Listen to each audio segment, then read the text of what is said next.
Buffering.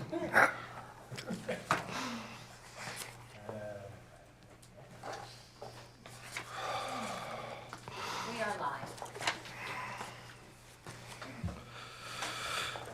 Good afternoon, everyone. My name is Ian Morrison. I'm the director for Cowichan Lake South Scotts Falls and will be chairing our regular Electoral Area Services Committee meeting of Wednesday, May the 21st.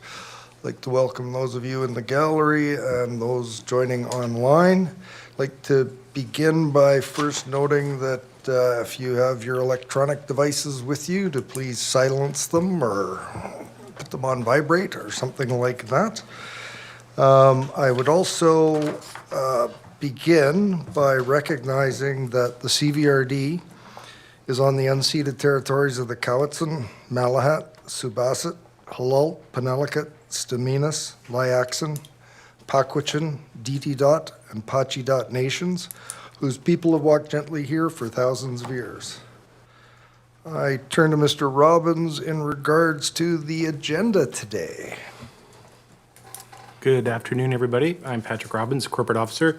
I'm with you here, I'm not usually with you, and our recording secretary today, Rosa, and assisted with Rebecca. So you had a new crew with you today, so be kind to us, please. Approval of the agenda is the first order of business. I do note that under R3 that the PrimeGov, the online meeting agenda was updated with a piece of information that did get, for some reason, printed with respect to R3, which is an attachment. I think it's attachment number A. And so that has been updated with information that should have been published with the agenda last Friday. And I understand there's also a request to add a new business item number 1, Bill 15 update from the CAO. And with that, if we can turn to get a motion to approve as... We have it moved and seconded. Any discussion? Seeing none, all those in favor?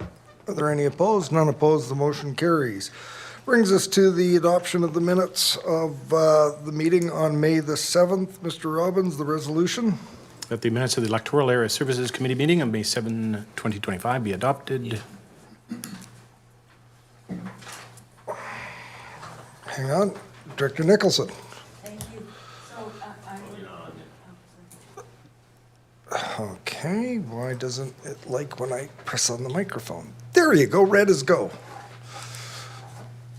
Thank you. I forgot to put the item, so I want to be clear here.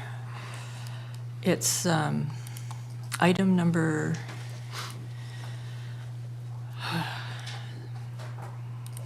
our telecommunications force. It's R2. So item number R2, I would like to correct the motion to replace further recommendation with recommendation that if the ALC approves the application that.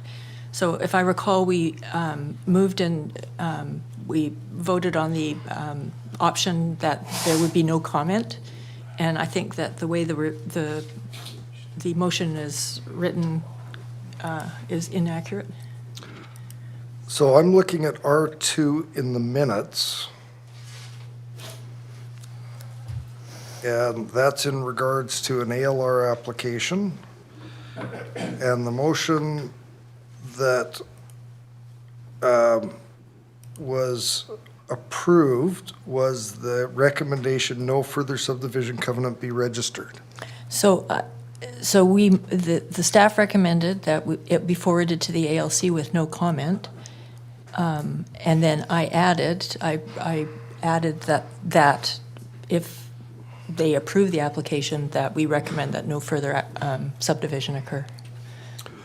Mr. Robbins, how would you like to deal with this? We have a difference in recollection, and we obviously, I hope, have videotape. We'll go to instant replay. And so perhaps we can bring back the set of minutes for adoption at your next meeting. So they haven't been moved and seconded at this point, so your corrections are noted, and staff will follow up. And for the purposes of this meeting, we can adopt the revised minutes at the next meeting. Thank you. I'm just looking, I just want to be careful if there are some things that need to be approved and actioned up to the board. But these are your minutes. Yeah, I mean, there shouldn't be any issues with you approving these at your next meeting. I'll go to staff first. I see you, Director Abbott. Thank you, Chair. I believe that these have already gone to the board through EASC report, and may or may not yet have been actioned by staff, but staff are wholly able to communicate with the ALC in our covering letter or correspondence with the ALC around the intention of this resolution, so it's clear. If that satisfies the committee. Director Nicholson. Oh, hang on. Press your button again, please.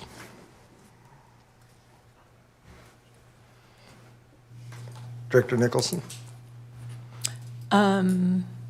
Well, insofar as the minute should reflect what I intended at the time, and I thought I was voting on, I would like the minutes corrected, but I appreciate that staff would communicate the intention correctly. Okay, Mr. Robbins. So we'll need the benefit of the instant replay to understand what the committee specifically moved, seconded, and duly passed. To the extent it differs from what your intention was, then that's an issue with this body.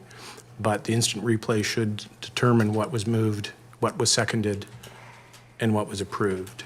And without that instant replay, we can have somebody have a look at it while the meeting is going on, and we can bring it back to the board. And to the extent staff has acted on it, I suspect then that there is a slight nuance to it, and so that does make a difference in what we convey to the ALC. And so I'll get somebody in the legislative services to see if we can't have a quick review of the video and come back later in your meeting. So where I'm sitting now is we've got an issue with the correction of the actual wording of the motion, but I think the director is wanting to ensure that the correspondence that goes to the ALC reflects the intent of the motion to whatever extent they differ. And Ms. Terrell, am I hearing that there may not be correspondence sent yet and that intent can be reflected in the correspondence, or am I incorrect on that? Go ahead. Regardless of whether the correspondence has been sent, we will convey that to the ALC, so that is the intention. I mean, the way that I read the resolution is that it's a recommendation that a no further subdivision covenant be registered, and my assumption is that the ALC wouldn't action that unless, in fact, they were willing to approve the subdivision. But we will make it clear what the intent is. Is that suitable, Director Nicholson? Excellent. We'll hold off on the minutes. That brings us to the next item on the agenda, which is business arising. Any other business arising in regards to those minutes? Guess not, since we moved them off to the next meeting anyways. Public input period. The public input period is to offer the public an opportunity to comment on an agenda item before the committee considers the item. Public input period procedure policy allows for an allotment of 15 minutes, where the speaker is welcome to comment on any items on the agenda up to a maximum of 3 minutes. This excludes items that are or have been the subject of a public hearing. Input from the community is valued and appreciated. We request that input is presented in a friendly and respectful manner. Your cooperation in maintaining a safe, respectful, and orderly environment is greatly appreciated, and I welcome anyone that would like to provide input to the committee today to please come forward. Seeing none, We have no delegations today. Takes us to correspondence. I see 2 items for grants in aid, and we could consider those as a block. Would anyone like to move the 2 items listed in the agenda? Moved by Director Abbott, seconded by Director Wilson. Any discussion? Seeing none, all those in favor? Any opposed? None opposed. The motion carries. Brings us to information items, and there's a number of them. Does anyone have any question, comment, thoughts on any of the information items? Seeing none, takes us to reports. Who do we have up first for R1?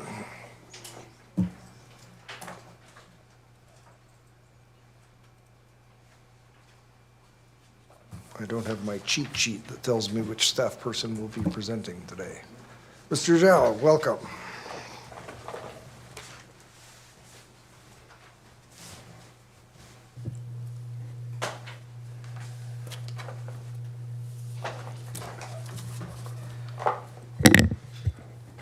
Okay, thank you, Chair. Let's see. So this is a rezoning application at 3570 Telegraph Road in Copper Hill. So next slide, please.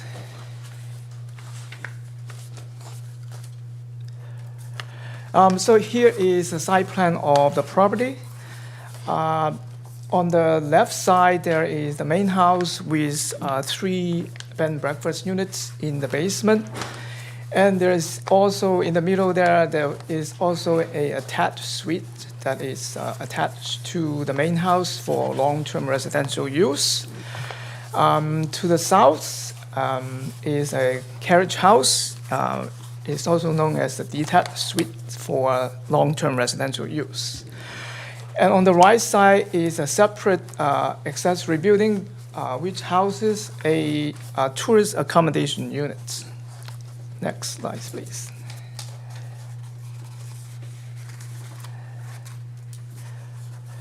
So this application was received in 2021, and it received first and second reading in 2022, and that readings include a OCP and zoning amendment bylaws. And in 2023, there was a public hearing held for those bylaws, and both bylaws had received third readings. Next. So over the years, some changes have occurred. So the main changes are the bed and breakfast in the main house. The kitchenettes within those units have been removed. So that means it's a change from, so these units will change from a full tourist accommodation use to an accessory use to the single detached dwelling. So, and the property will remain primarily residential. And also recently, we have received notice from the province that provincial water license that had been applied originally is no longer required because the proposed uses were considered by the province as domestic uses. And also, in the meantime, the current zoning bylaws have changed in terms of terminology. For example, secondary suite has changed to attached suite. Tourist accommodation has changed to temporary accommodation. Next.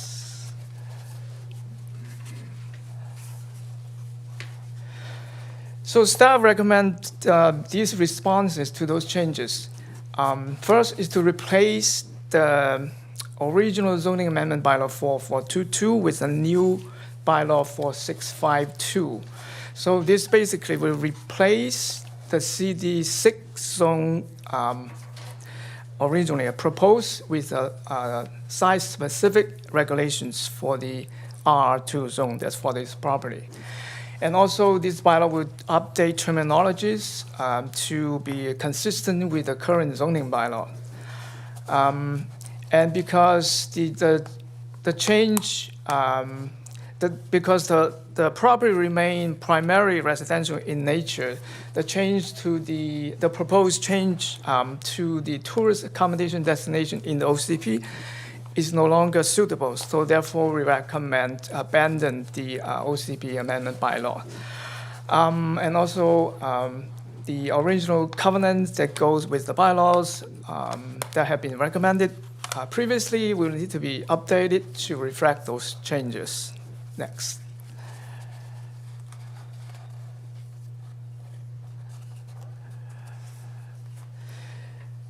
So here is just some highlights of the changes between the original bylaw and the replacement bylaw. So basically, at the top there, highlighted in yellow, is the change from 3 tourist accommodation units with kitchens within a single detached dwelling to just 3 B&B units without kitchens, also within a single detached dwelling.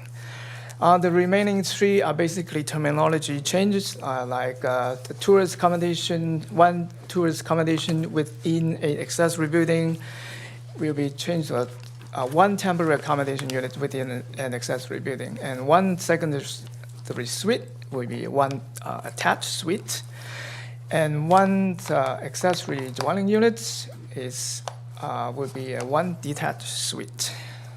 Next.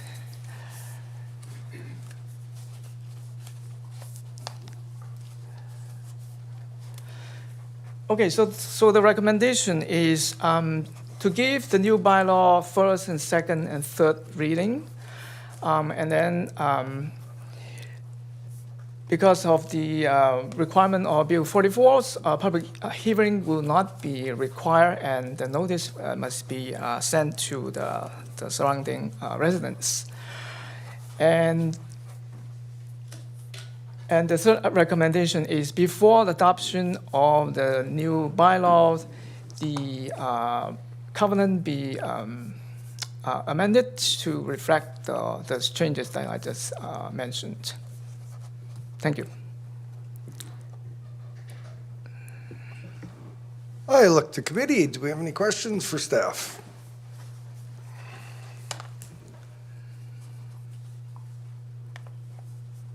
Okay, I have a question for staff. The primarily domestic use in regards to water. I'm hoping I can get some clarification because my understanding was under Water Sustainability Act and the likes that a principal residence well source was not required to be registered with the province, not required to have a license.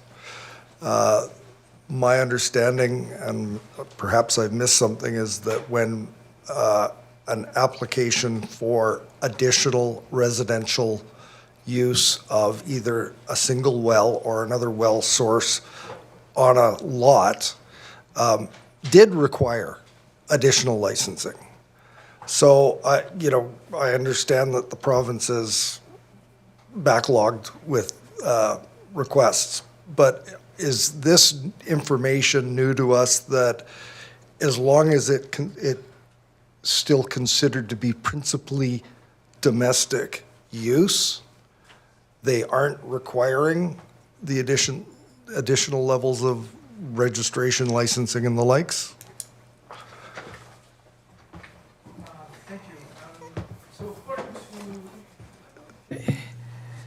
So thank you. So according to the province, for a single residential unit for domestic use, water license is not required, even if there are multiple residential units on the same property, and it's still considered a domestic use. So a water license will not be required.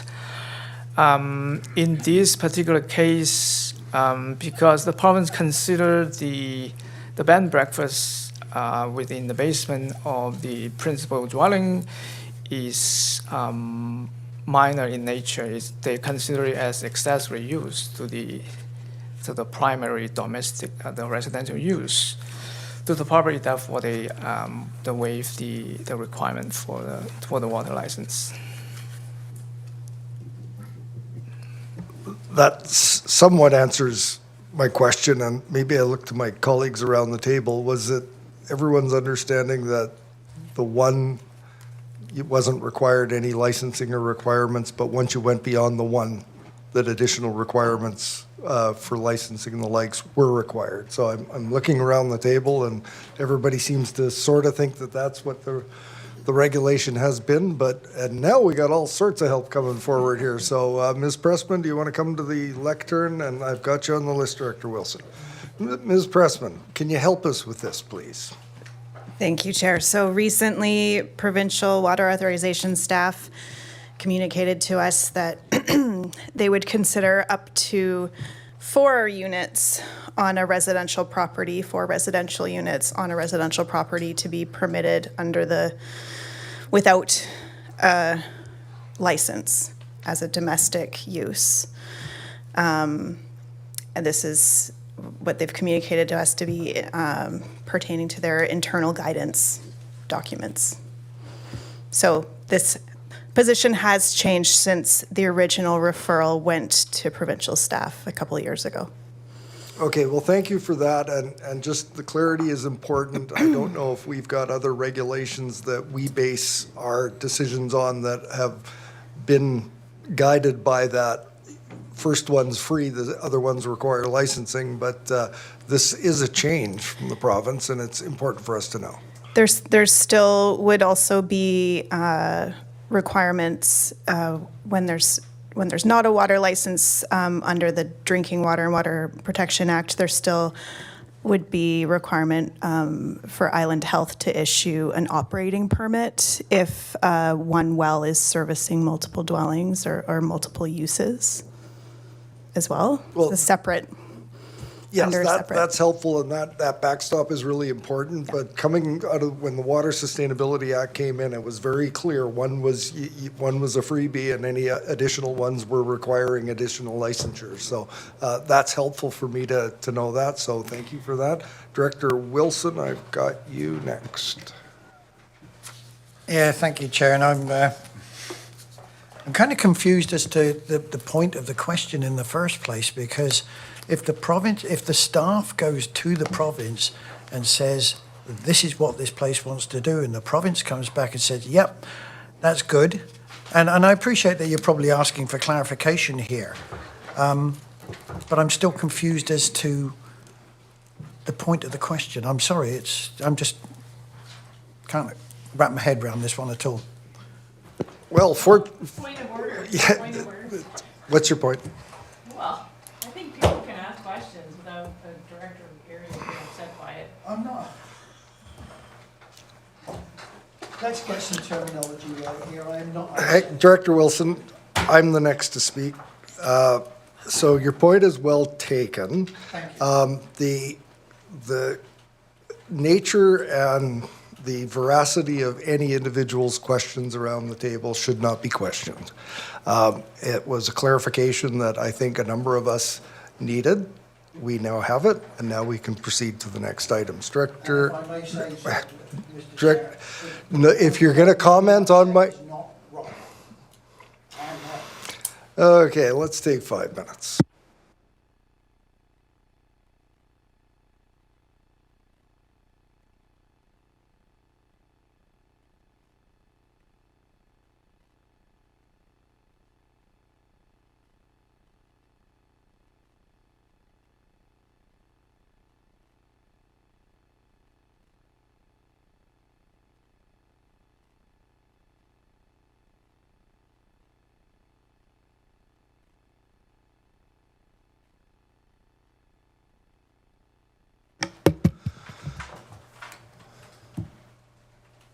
Welcome back, everyone.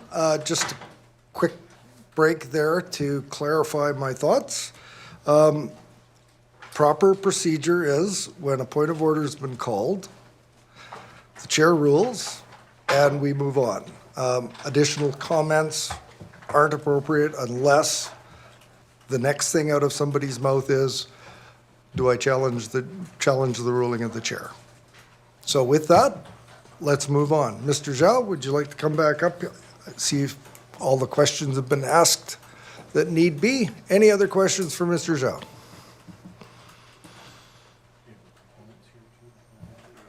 Do we have the applicants in the room today? Oh, boy, oh, look at that. Mr. Vice, there's something weird going on here. Director McClinton, question for staff. First of all, kumbaya. Let's all get along here. No, you know what? I'm going to save it for after the. I apologize. Yeah. A comment? Great. Would the applicants like to come and share anything with the committee today before we consider this item? Thank you, Mr. Chair. Press the button on the base. Welcome. Okay, thank you, Mr. Chair. Good afternoon, everybody, and I would just like to make a few comments to the AEC this afternoon. Would you like to introduce yourself? Yeah, I was just about to do that. For those that don't know me, my name's Sharon Hosber. I'm with Bayshore Planning Services, and I've acted as the agent on this application, and I'm here with the homeowner, Jane Barton-Greig. I'd like to thank the planner for his thorough presentation, and we don't have anything to add at this time. However, I would like to acknowledge that CVRD staff from Planning and Building Inspection have worked diligently with us through this whole process and the proposed recommendations for the new bylaw 4652. We want to thank staff for their work and attention to detail to bringing this rezoning application back for first and second and third reading. And we're here and available to answer any questions that you may have. And we thank you for your consideration in regard to our rezoning application. Thank you very much. Thank you, Ms. Horsburgh. You might want to stay there if we have any questions for your owner. Turn to committee. Any questions for the applicant on this? Director Wilson? I don't have a question, Mr. Chair, but I do have a comment, if that's okay. Well, when time comes. Fantastic. Hit the button again then, and we will get to that. So I see no questions for the applicant at this point. Thank you very much, Ms. Horsburgh. Thank you, Mr. Turn Chair. to the director for the area. We have a recommended resolution. Would you like to put something forward now, Director Wilson? There you go. That is good. Yeah, I'd like to move the recommendation, please, and I have a comment if when the time comes. We have a seconder and ask Mr. Robbins to read the resolution, please. That CVRD bylaw number 4652, South Couch and zoning amendment bylaw 2025 be forwarded to the board for consideration of first, second, and third reading. The second recommendation that a public hearing not be held and public notice be given that a public hearing is prohibited with respect to CVRD bylaw number 4652, South Couch and zoning amendment bylaw 2025. And the third recommendation to the board that prior to adoption of CVRD bylaw number 4652, South Couch and zoning amendment bylaw 2025, a restrictive covenant be registered to prohibit subdivision, to protect a vegetated landscape buffer, and to restrict the number of dwellings and temporary accommodation units. Director Wilson, the resolution's on the floor. Comment away. Yeah, thank you, Mr. Chair. And I'd like to echo the comment made by Ms. Horsburgh about thanking the staff who worked very, very diligently with the applicant and the province in what has been a very complex situation. As they've said, it's been in progress since 2021, and I'm sure the applicant is more than glad to see it brought to a mutual acceptable conclusion. Thank you. Any other comments by directors? Everybody ready for the question? All those in favor? Any opposed? None opposed. The motion carries, and that will go through to our next board meeting when? Anybody have a firm date on that? June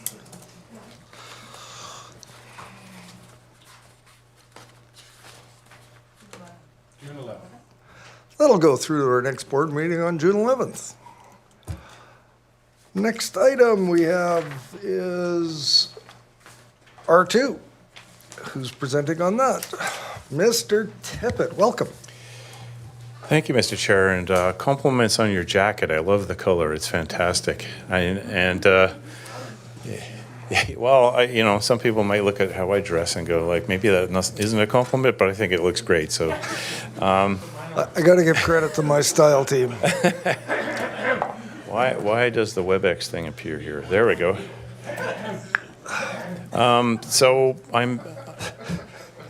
Thanks, Michelle. I'm before you to follow up on the short-term rental matter that was before every one of your advisory planning commissions in the last few months, along with temporary use permits, which will be the report that follows this one, which Richard will present.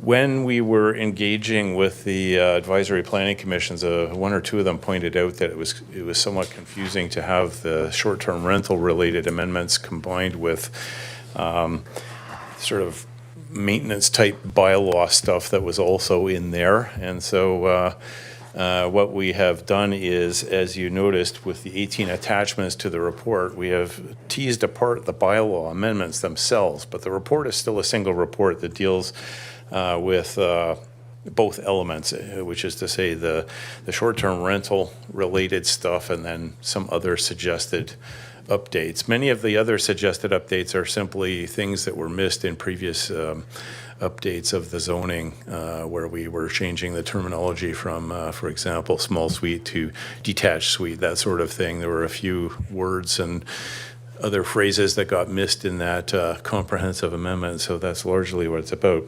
Anyway, to get back to what this slide says, the report is going to speak to the question of how the amendments for short-term rentals would clarify the status quo. So in other words, the request that the committee had of us in 2024 on this matter was to limit the scope of the discussion in the course of dealing with this issue to trying to just clarify the effect of Bill 35 on our zoning and try to find ways to improve the wording of the zoning in order to make it more understandable to the public, to staff, and also to work or assist in harmonizing the future combined bylaw that's going to all get together. In the course of engaging with the APCs, we heard lots of input on what other changes could possibly be made in respect to short-term rentals, particularly in resort communities. And we can maybe touch on that with the next slide, Michelle, please, which is the recommendation, which I don't intend to read out. But what I was going to say on this recommendation, which I'll ask, I guess Patrick can read it out in due course, but the second element of this recommendation is specifically intended to deal with the question of what can be done, if anything, to recognize in some respect the historical, recreational, and seasonal touristic uses of property that in our zoning is generally zoned residential and therefore runs afoul of the Bill 35 amendments that the province brought in. And so that, if this recommendation is accepted, would result in another report that would come back to committee where we'd try to do a deeper dive into that aspect of this issue and bring some maybe creative solutions forward that might help. So the question before you right now, really part one of this proposed recommendation is whether or not you'd like to proceed with the amendment bylaws that were attached to or are attached to the report. As I noted, 9 of them are related to Bill 35 and just terminology, and 9 of them are other sort of miscellaneous amendments. And at that, I'll just stop, and maybe if there are some questions, I can try to answer them. Yeah, we may have some questions. I've already got a couple up here, and I just want to begin by thanking staff. This report was very helpful in clarifying what we're tackling now and the potential matters that we can tackle as we move forward in the number 2. So this helped me a great deal. So I think there's probably some additional clarification that's required. I have a couple of questions in regards to some of what was in the Area F part. But at this point, we've got a number of directors on here, and I see my namesake, but it's Director Segal, so you can go first. Thank you, Chair. Yeah, really happy to see this report. I have a couple of questions, but I won't ask them all because probably they're shared around the table. But first, can you share with me around the 90 square meters for the secondary dwellings? I know we're trying to harmonize, but we've got basically 90 square meters recommended for everyone except for F. And yeah, just why not all consistent, I guess is my question. Yeah, thank you. Through the chair, the answer to that question is the original version of the draft bylaws that went to the APCs did say 95 square meters, but had a special provision in respect of ALR land saying that notwithstanding the 95 square meters, the ALC properties or properties in the ALR are limited to 90 square meters, which is a provincial regulation. So in a technical answer to your question, we could do that, and originally did propose that. When this report was being drafted, staff got together and discussed it, and the suggestion was that it would be simpler if we were to stick with 90, because then there wouldn't be sort of a disconnect. However, the challenge with that is Area F, as you already noted, already has a 95 square meter limit and has ALR land. So it's, yeah, I could go either way on it, to be frank. It doesn't really matter. Thank you, that helps. I like consistency, so I like if the ALR says 90, that we have 90. I like that. My follow-up question, Chair, if I may. I'm really interested in the Area D upland zoning bylaw, which has the note around bed and breakfasts that they can be accessory to a principal single detached dwelling, meaning they can be detached. And that doesn't exist in any of the other zoning bylaws. So my question is, what's the right time to entertain that? Here in this discussion, or like once we get to the readings at the board? Thank you. Through the chair, I would answer that it's probably, in the event that you accept this recommendation, going to fall under number 2, because part of the creative review, I guess, if you can put it that way, of our status quo and what can be done to enable these kind of either short-term rentals or sort of hybrid versions of bed and breakfast and short-term rental to occur. I think we would take a deeper look at that throughout all 9 electoral areas and come back with some recommendations in that regard. So it would be preferable to do it that way, in my opinion, rather than trying to do it on the fly right now. Mm-hmm. So would you need specific direction added to number 2, or would that be kind of a part of? No, I don't think so. Okay. I think I was intending, Ann and I had already talked about this in general for the future work. So yeah, it's already part of it. And I think we have communicated to the public that this is the status quo piece, and we're not really entertaining the new stuff just quite yet. Correct. And, when we get deeper, if the recommendation's accepted and number 2, part 2 of it is followed up on, we may have to discuss further with this committee, whether further engagement with specific communities is required. We'll start off simple, but it might become a little more complex. We'll see. Thank you, Mr. Tippett. Director Abbott. Thank you, Chair.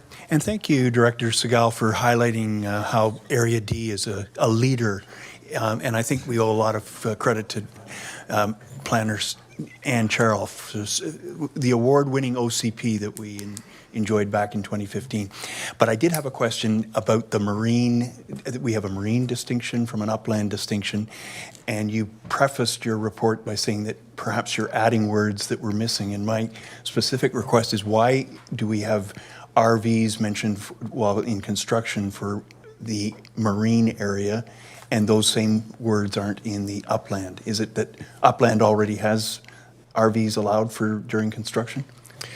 Through the chair, yeah, the answer is some of the bylaws, including the one that our current general manager wrote for your community a number of years ago, does already contain that language, so it wasn't required to add it.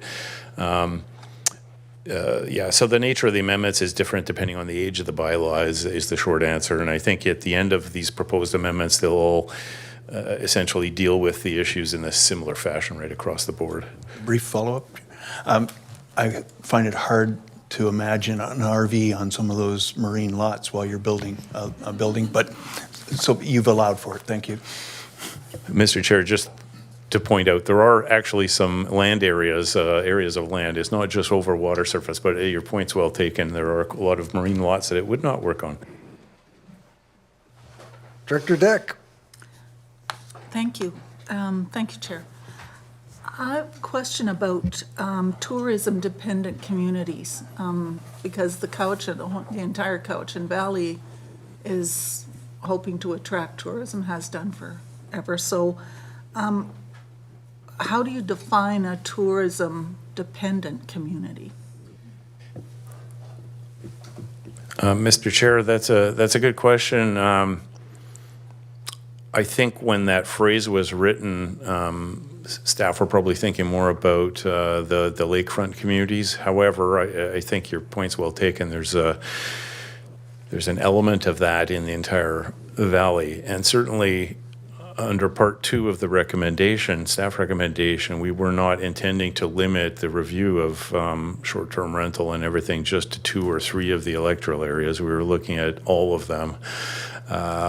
And it may be that there could be different variations on, what we recommend for the different communities, but we're certainly going to look at all of them at the same time. May I? Thank you. I'm also wondering, are there any zones or any areas in our region that are not zoned for hotels and resorts and I think camping, what was the other? Yeah, camping sites. Mr. Chair, that's a really good question. I suspect there are probably zones of that nature in every electoral area. Just maybe not Saltaire. Thinking of C4, but perhaps I'm wrong. So I'm not sure. And if I could just Go ahead. Thank you. So short-term rental use, if they're, okay, I'll read it. With the areas that are not, if a short-term rental is what would otherwise be considered, oh, shoot. What I mean is, let's see if I can get this. So business licenses are linked to zones that are not or are required or are allowed to have hotels. How does that work? Mr. Chair, the proposed wording in the zoning amendments mentions in passing business licensing, saying that if a business licensing bylaw is in effect, one would be required in order to conduct a bed and breakfast or a short-term rental if either of those are permitted on the property. It doesn't presume that there will be a business licensing bylaw. That's a decision you're going to make on a separate report. And business licensing, as I understand how it's going to be proposed in the other report, would only apply to short-term rental and bed and breakfast, not to hotels, for example.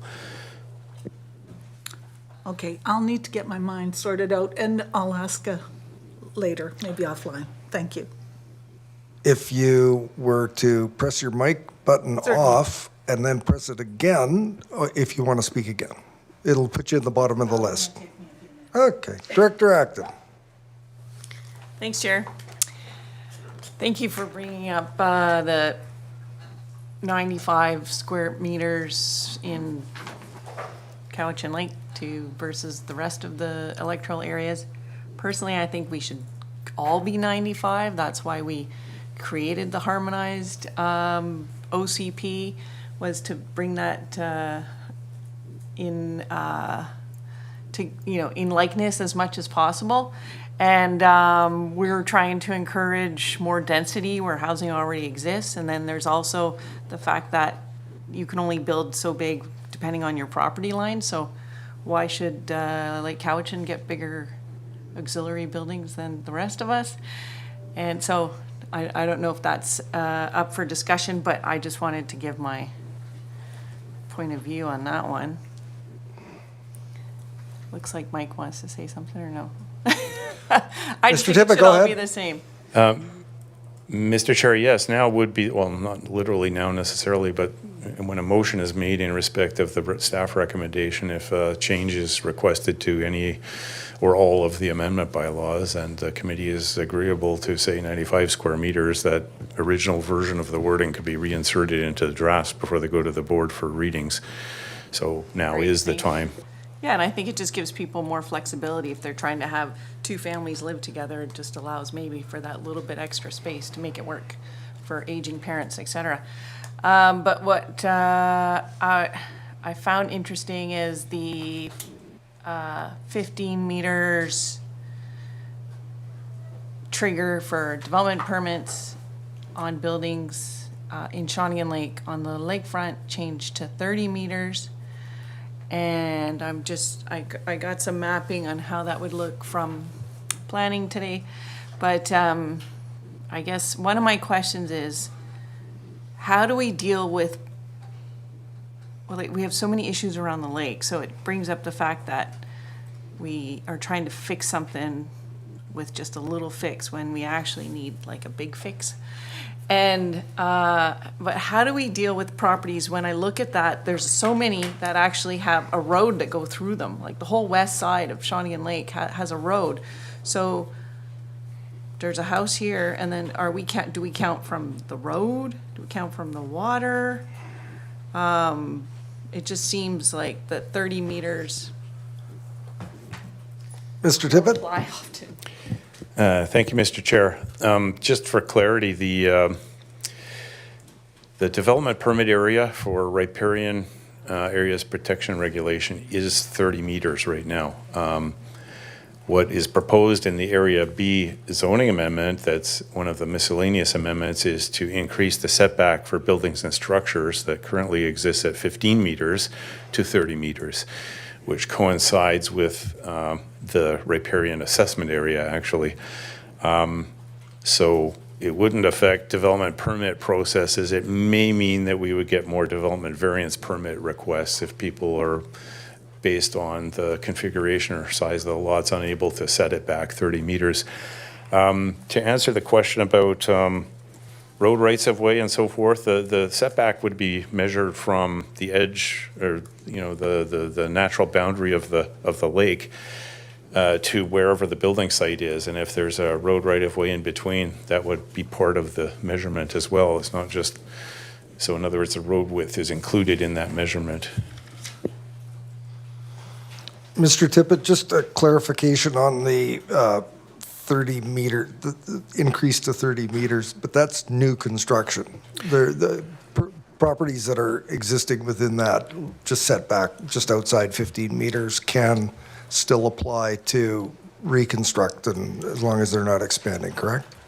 Yeah, that's right. Excuse me. The one of the consequences of originally what was going to be two separate reports being merged into one, the one that we're talking about right now, is there was an element of the other report which actually didn't end up before the committee that got missed, and that's what I sent to Director Acton because it only concerned Area B. But there's some maps in relation to what the difference is in the number of buildings within 15 meters, which is like around 750 or something like that. Buildings within 15 meters right now. Going to 30 bumps it up another 400 or so. Every one of those buildings, if the setback was 30 meters, would be lawful non-conforming for siting. They'd be able to maintain and repair, but not reconstruct completely the building without getting a development variance permit. Also, if it's within 30 meters, as I noted earlier, it'd be by definition within the riparian assessment area, and they'd have to get a riparian assessment done as well. So I hope that answered your question. Well, it does perfectly in that the any variance that would be requested by an applicant that's in that zone would be coming before this committee. Yes, that is correct. Okay, thank you. Does that conclude your remarks, Director Acton? Yeah, can I just have a comment? I just would like to see some I can appreciate that this is trying to help in some way the development on the lake, but I think we need a whole plan for the whole lake on how to develop for the future. Completely agreed, and I'm hoping that's encapsulated in number 2. Both lakes, I'm thinking. Thank you. Director Martman. Thank you, Chair. Number 2 is getting bigger and bigger. And I appreciate the comments of the others. I'd like to start at a bit of a higher level because I appreciate this is great. I'm glad we're talking about this, but I'm confused. So I want to get some confusion cleared up. In Area H, it was Attachment H. It was a Bill 35 amendment. But when I open it up and I read through it, there's a section called 2A, or 4.3.3, prohibited uses. And there's a whole list of prohibited uses. Now, I suspect that's partly because our OCP is old, but there's a number of things in there that is going to be new to my community that I'm going like, whoa, hang on a second. Are they ready for it? Is this a Bill 35 amendment, all those prohibited uses? That's my first trying to understand. Mr. Chair, I can't remember off the top of my head whether the Area H zoning bylaw contains a list of prohibited uses right now. I suspect it doesn't. So the relation to Bill 35 is what we wanted to do as a point of clarification for every one of the zoning bylaws was to have a use that's prohibited in all zones called short-term rental, which then would say at the end of that general regulation, unless permitted in a specific zone, right? So that's for the clarity of knowing that unless the phrase short-term rental appears as a permitted use in any one of the zones under that bylaw, it's not permitted. So for zoning bylaws that didn't have prohibited use sections to begin with, that's why we're proposing that. Why the other stuff that's in there is also proposed is because that's kind of standard language in the other zoning bylaws that have already prohibited use sections in them. Those sections in the other newer bylaws are also going to be amended to add short-term rental as a generally prohibited use. But so the new things that you rightly noted aren't directly related to Bill 35, I guess could be taken out, but ultimately they're likely to be proposed again when the CZB comes forward because it's sort of a standard feature of our newer bylaws. So follow up. So thanks. That helps me now how they're sort of linked in to having that attachment H come out that way. But there's things in here that I just have to, I don't know how I can vote for this because if you're going to want to move forward with this, like the concept of portable containers, use of sea cans, that might be a motherhood and apple pie issue in my area. Vehicles that are incapable of motivation, that's a quote. I'm not sure how we have many unmotivated vehicles in Area H. So there's another one, keeping of more than 5 cats or dogs. We're rural, and so this is kind of stuff that's, and parking of more than one commercial or industrial vehicle with a gross vehicle weight more than 5,000. Again, we're gonna be bumping heads here,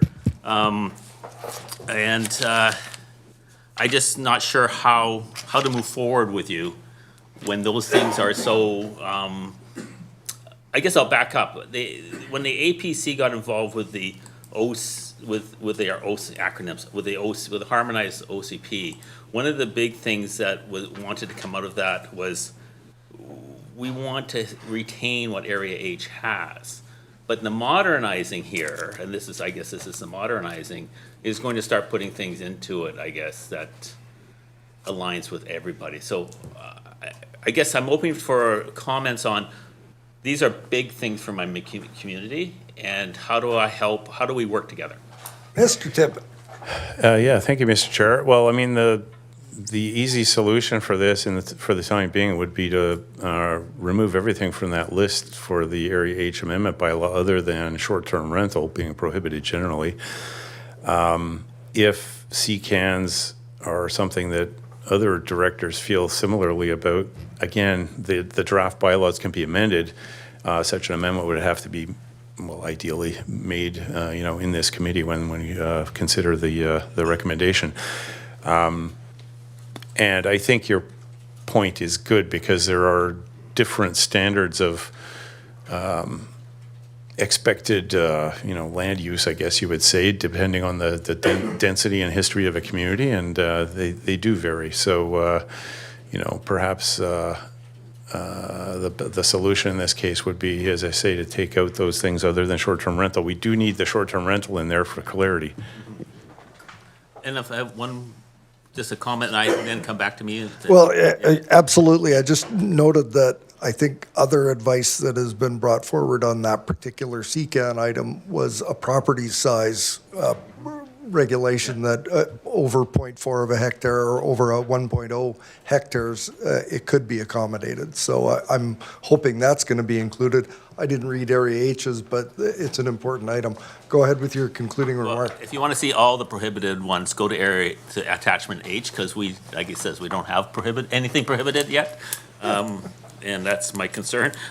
Going back to, I think, just commenting on other directors about the 90 square meters, aligning our standards, or aligning to another agency's standards is always a concern because they can still change. And the 90 isn't locked in stone with the ALC. It's dependent on size of property. So the other option would be 186 meters squared. So I believe that we have to set our standard because ALC can change it. They might go to 80 one day, they might go to 100, and then we're forced sort of to match up with them, sort of the philosophy of matching up with them. And I also love the concept of the following Area D's leadership whenever possible around detached suites. And then come back to me later. Thanks, Chair. So kill your mic, press it again, and you'll go on the bottom of the list. And Director Nicholson. Thank you. I just would like clarification on number 2. Does that mean, I was assuming that you were going to be doing this as part of the comprehensive zoning bylaw? Mr. Chair, it's true that we're going to be doing some of that or considering some of that in the course of doing the CZB, but we've discussed it at the staff level, and we don't.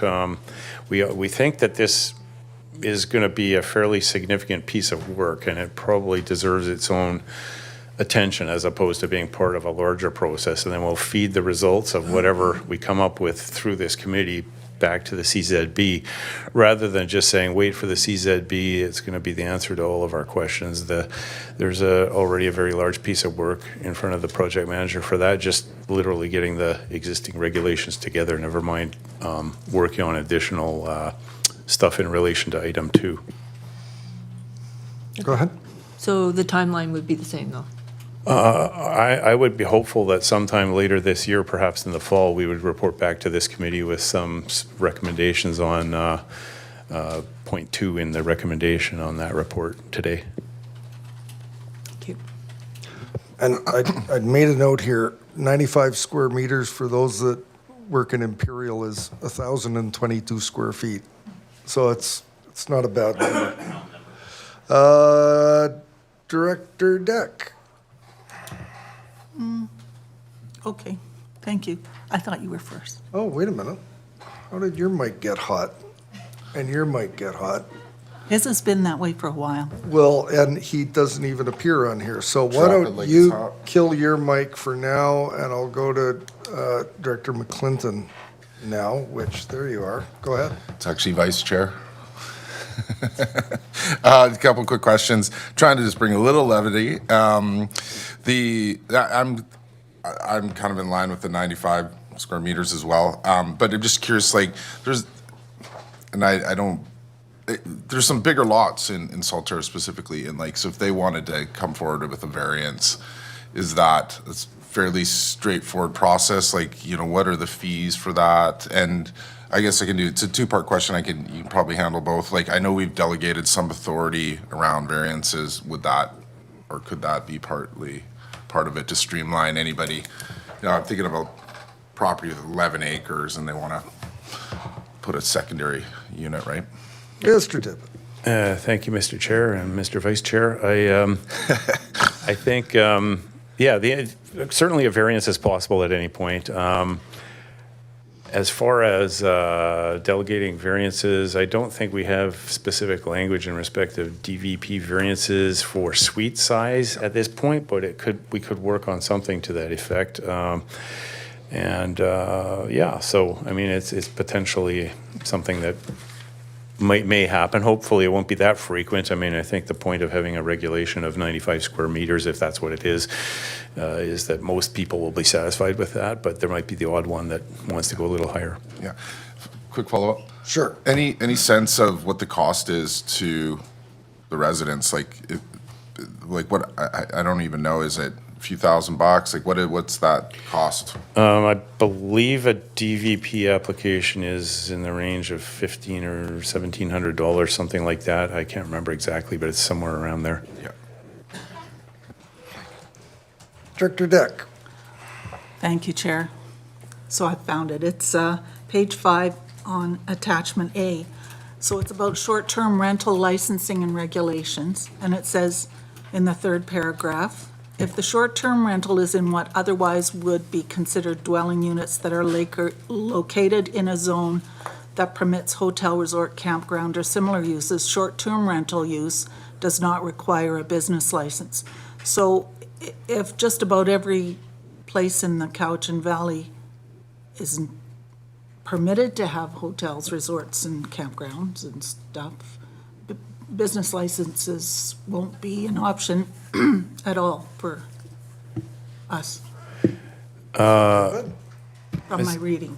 Mr. Chair, yeah, there's an interesting overlap between Bill 35 and the ability or inability to advertise online. I think I touched on it at the last time I was before the committee talking about this point where the province actually requires some things that we might consider to be hotels to actually be registered on the provincial registry for Bill 35, even though from our point of view, it's a C4 use, it's a temporary accommodation type use, like a hotel.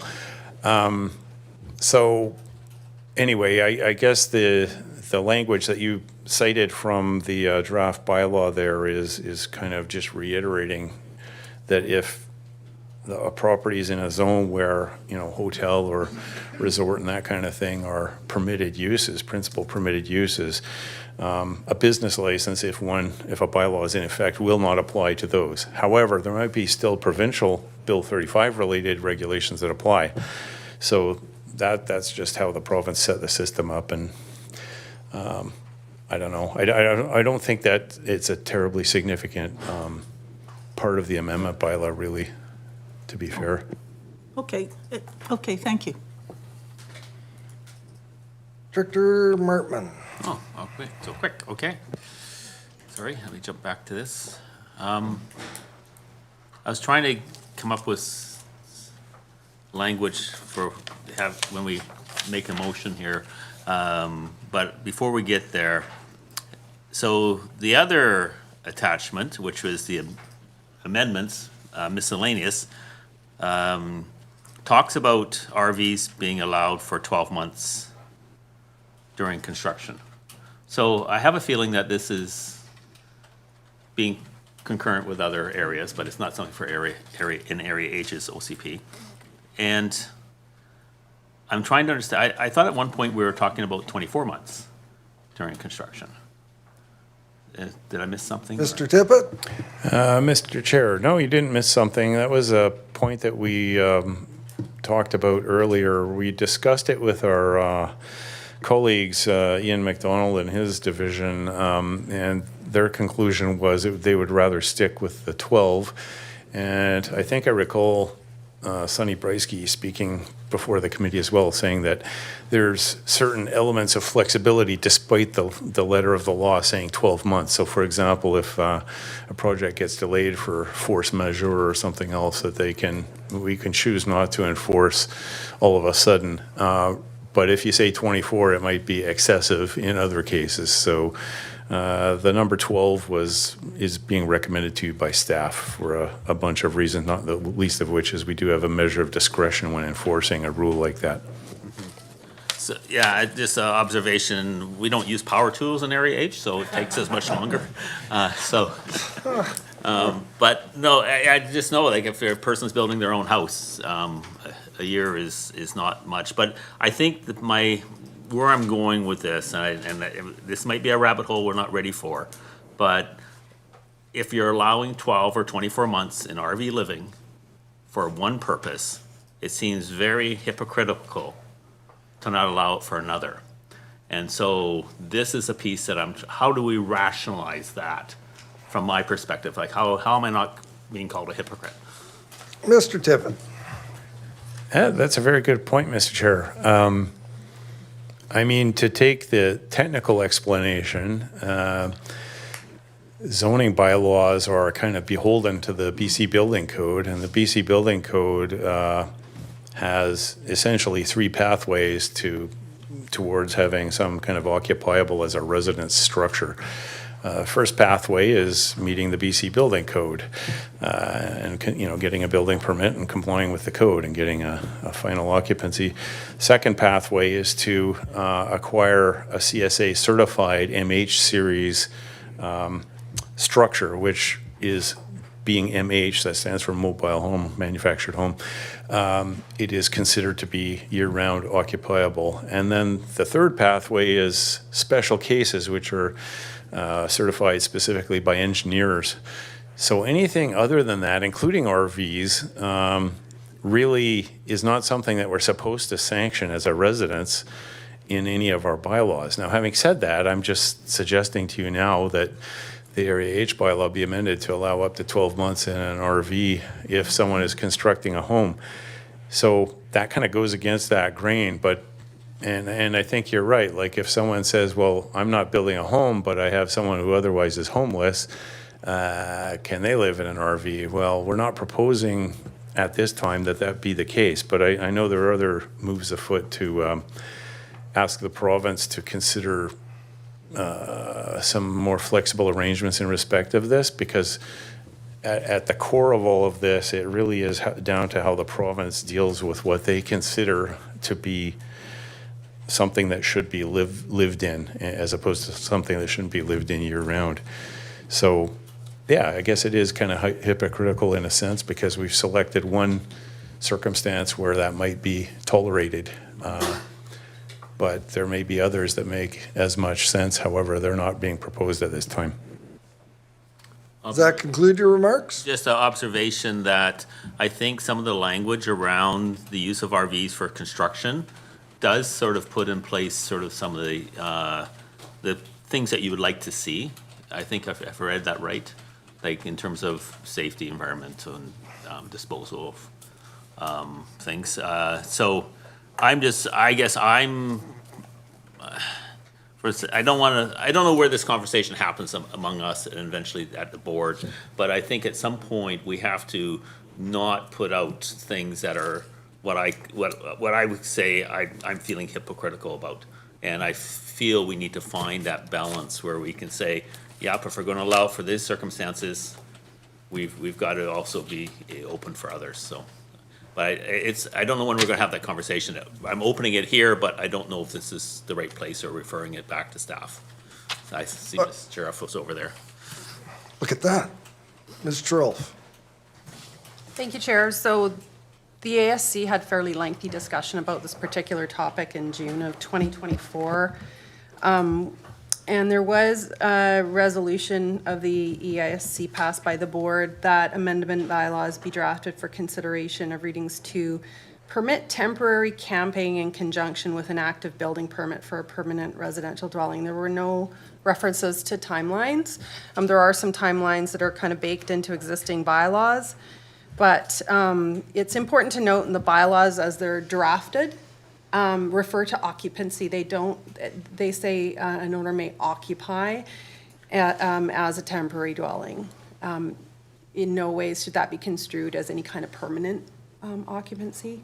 So I think that's the distinction. And so I just wanted to clarify that there was no sort of direction to go to 24 months or, and as Mr. Tippett has noted, the sort of request from the building inspection staff is that we sort of retain that 12-month language for, which is kind of typical of construction periods.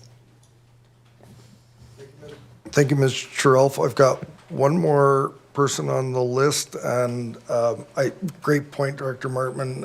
I think it's a question around housing and availability and housing types that does require some further discussion, but I think for the purposes of this report and recommendation,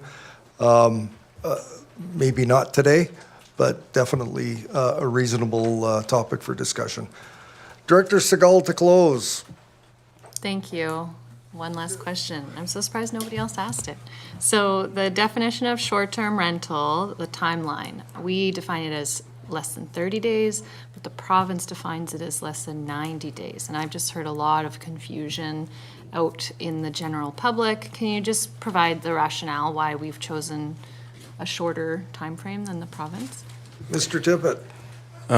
I'll do my part, and then I don't know if Ian wants to join.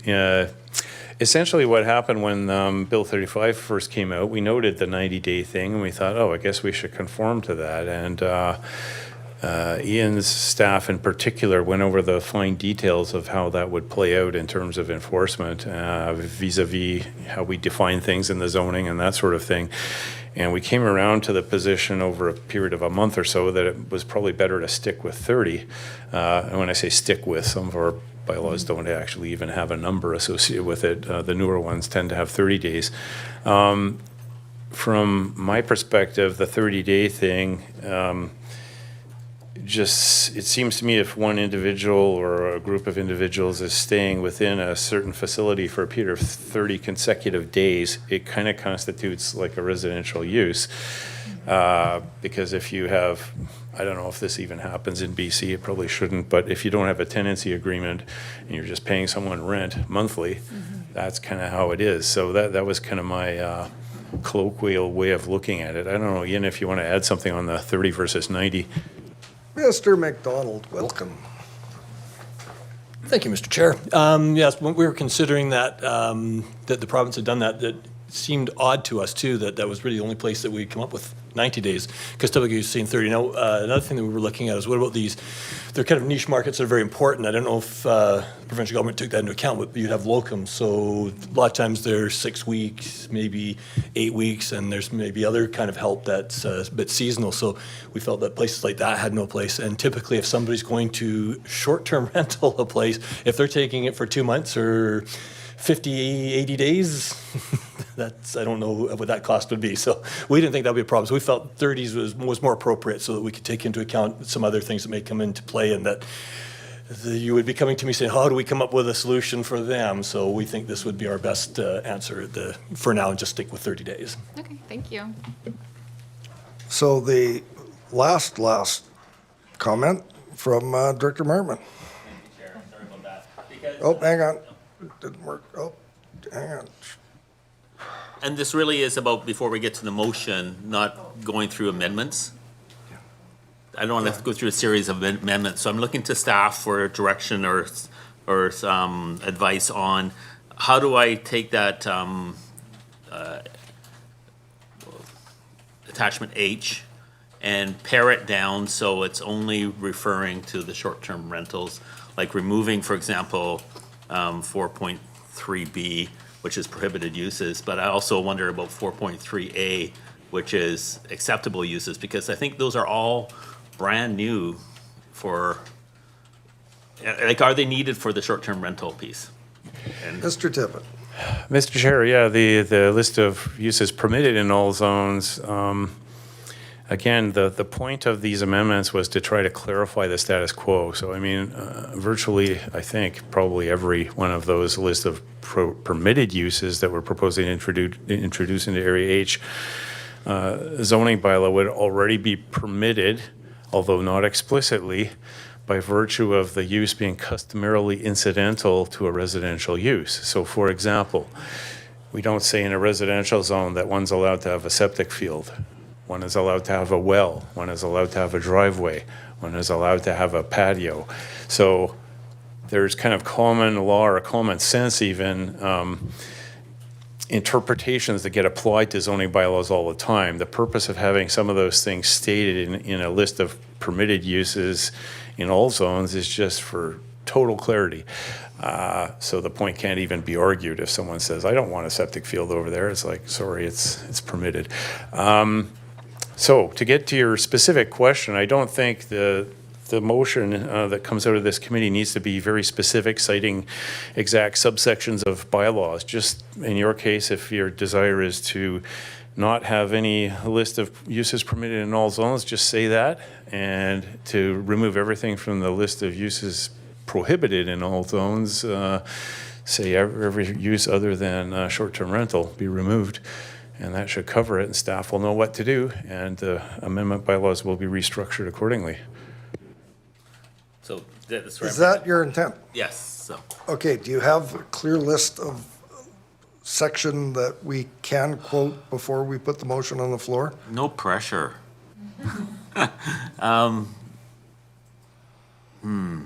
Probably not. Okay, can I make a suggestion? I'd really like to wrap this one up. Is there any reason why we couldn't pass the resolution as is with the clear understanding that Director Martman is going to be coming forward before June 11th, and that we can entertain a amendment to the past resolution with that and any other pertinent amendment that may happen? Is, from a parliamentarian's perspective, can we do that?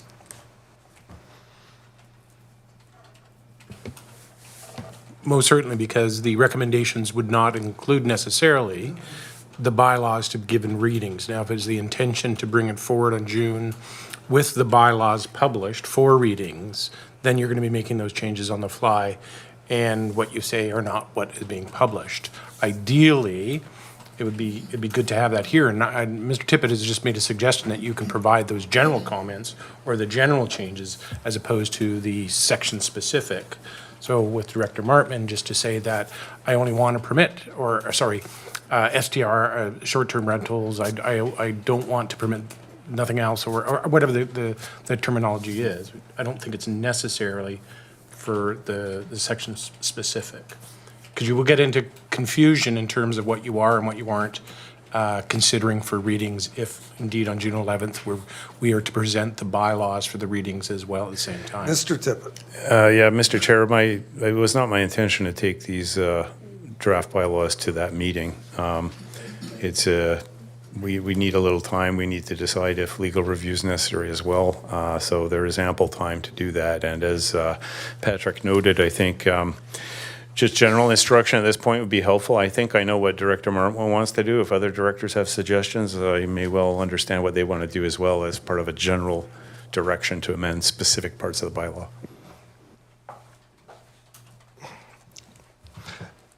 I'll tell you what I'm going to suggest. I was looking to get this wrapped up and call for a break, but it does say that you're going to bring draft bylaws forward to the next based on this recommendation. So what I'm going to suggest is, and we don't have to be like 100% accurate on this, let's take a 10-minute break or 15-minute break. Let's get the general gist of what Director Martman wants to amend, and we'll put forward a resolution when we come back with the suggested deletions, and we'll put that forward to the board in 3 weeks' time. Are we good with that? Mr. Tippett? Yeah, I thought there might be other directors who were suggesting some changes as well, not just Director Martman, but yeah. Okay, so that sheds a whole different light on this then. So we're not ready to move forward with resolutions. Which other directors had recommended changes to this? Director Acton, go ahead.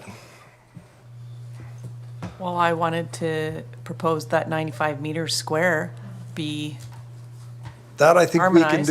we can do that one on the fly pretty easily, I think. Is there anybody else says Then that anything means we have else? to catch it next time. No, we can do that We now. can do it now, But okay. Director McClinton, did you have something? No? Let's So I'm going to call for a break now. We don't have a resolution on the floor. If anybody has anything specific, could they please come forward to meet with the chair, or Mr. Robbins and staff, to ensure that what we're putting forward for recommendation to the board is concise and accurate? Okay, we're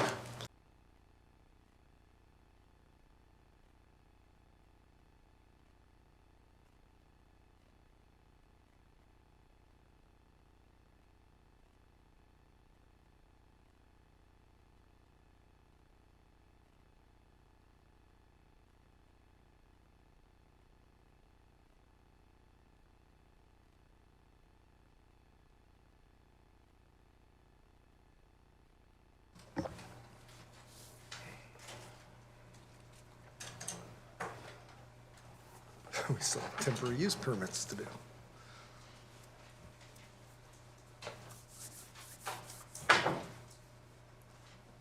Still buffering.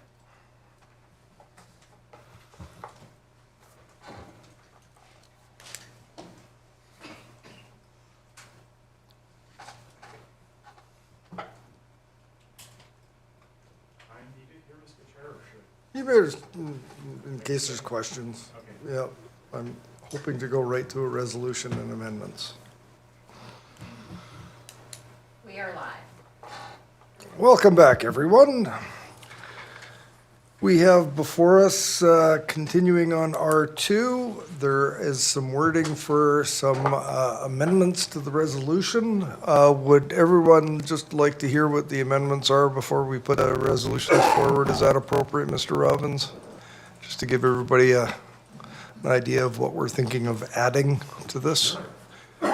Could you share that with us, please? Everybody's got the written resolution before them.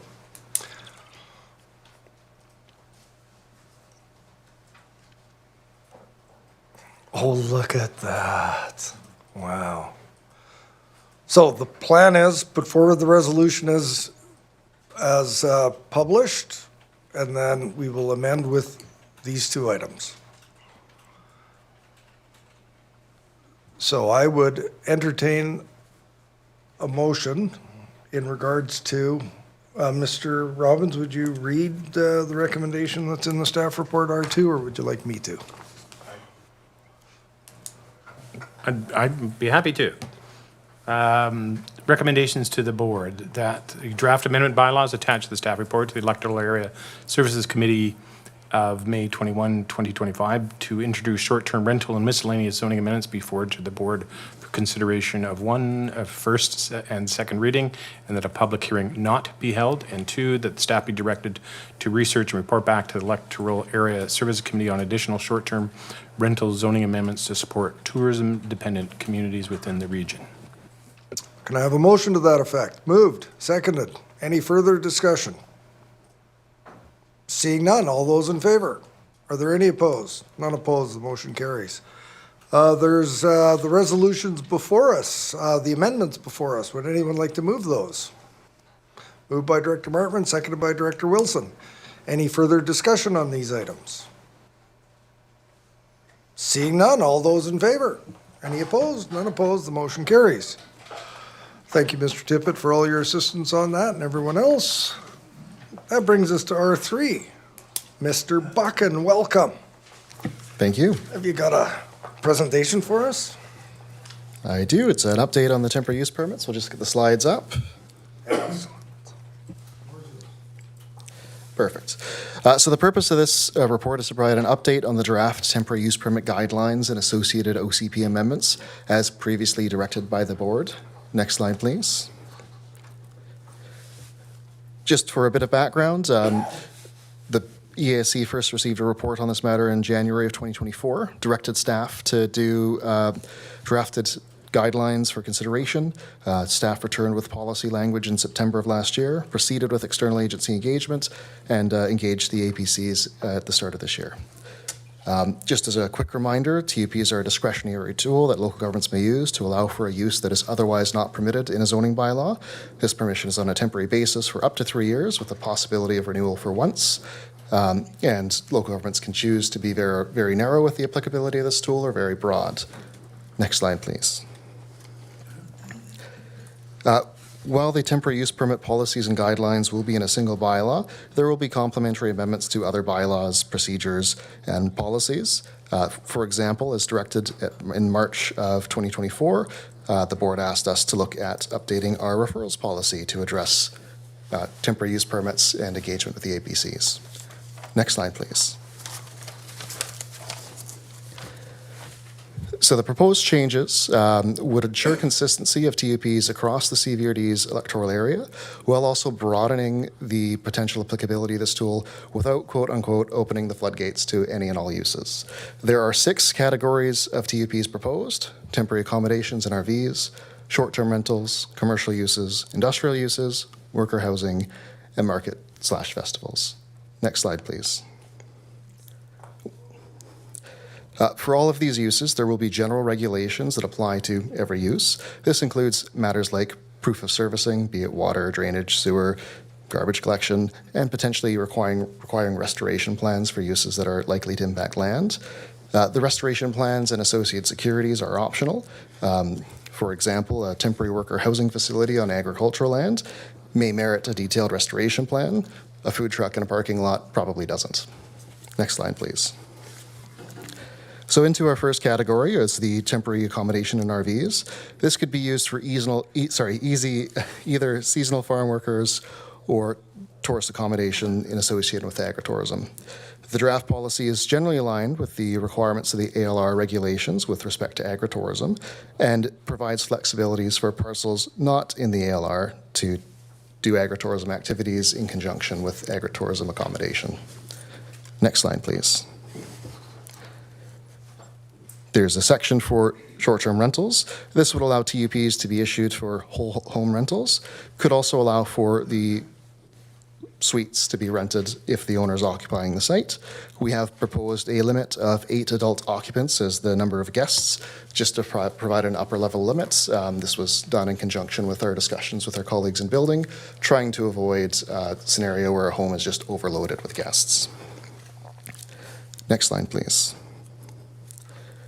With respect to commercial uses, this would provide flexibility to look at any property presently zoned commercial or industrial and allow for a commercial use that otherwise isn't permitted.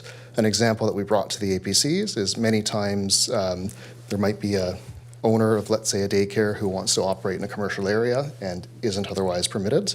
This could take up to a year to rezone. If it's done through a TUP, it could be much faster and give them that breathing room to go through a rezoning process. Next slide, please. Similarly for industrial uses, this is mainly focused on just industrial areas with some provisions to avoid land uses that are likely to contaminate a site. Based on feedback from the Agricultural Land Commission, this also includes portable sawmills on ALR land, as this is presently permitted in the ALR regulations if permitted by local government, and at present we do not have an application path to allow that, other than rezoning. Next slide, please.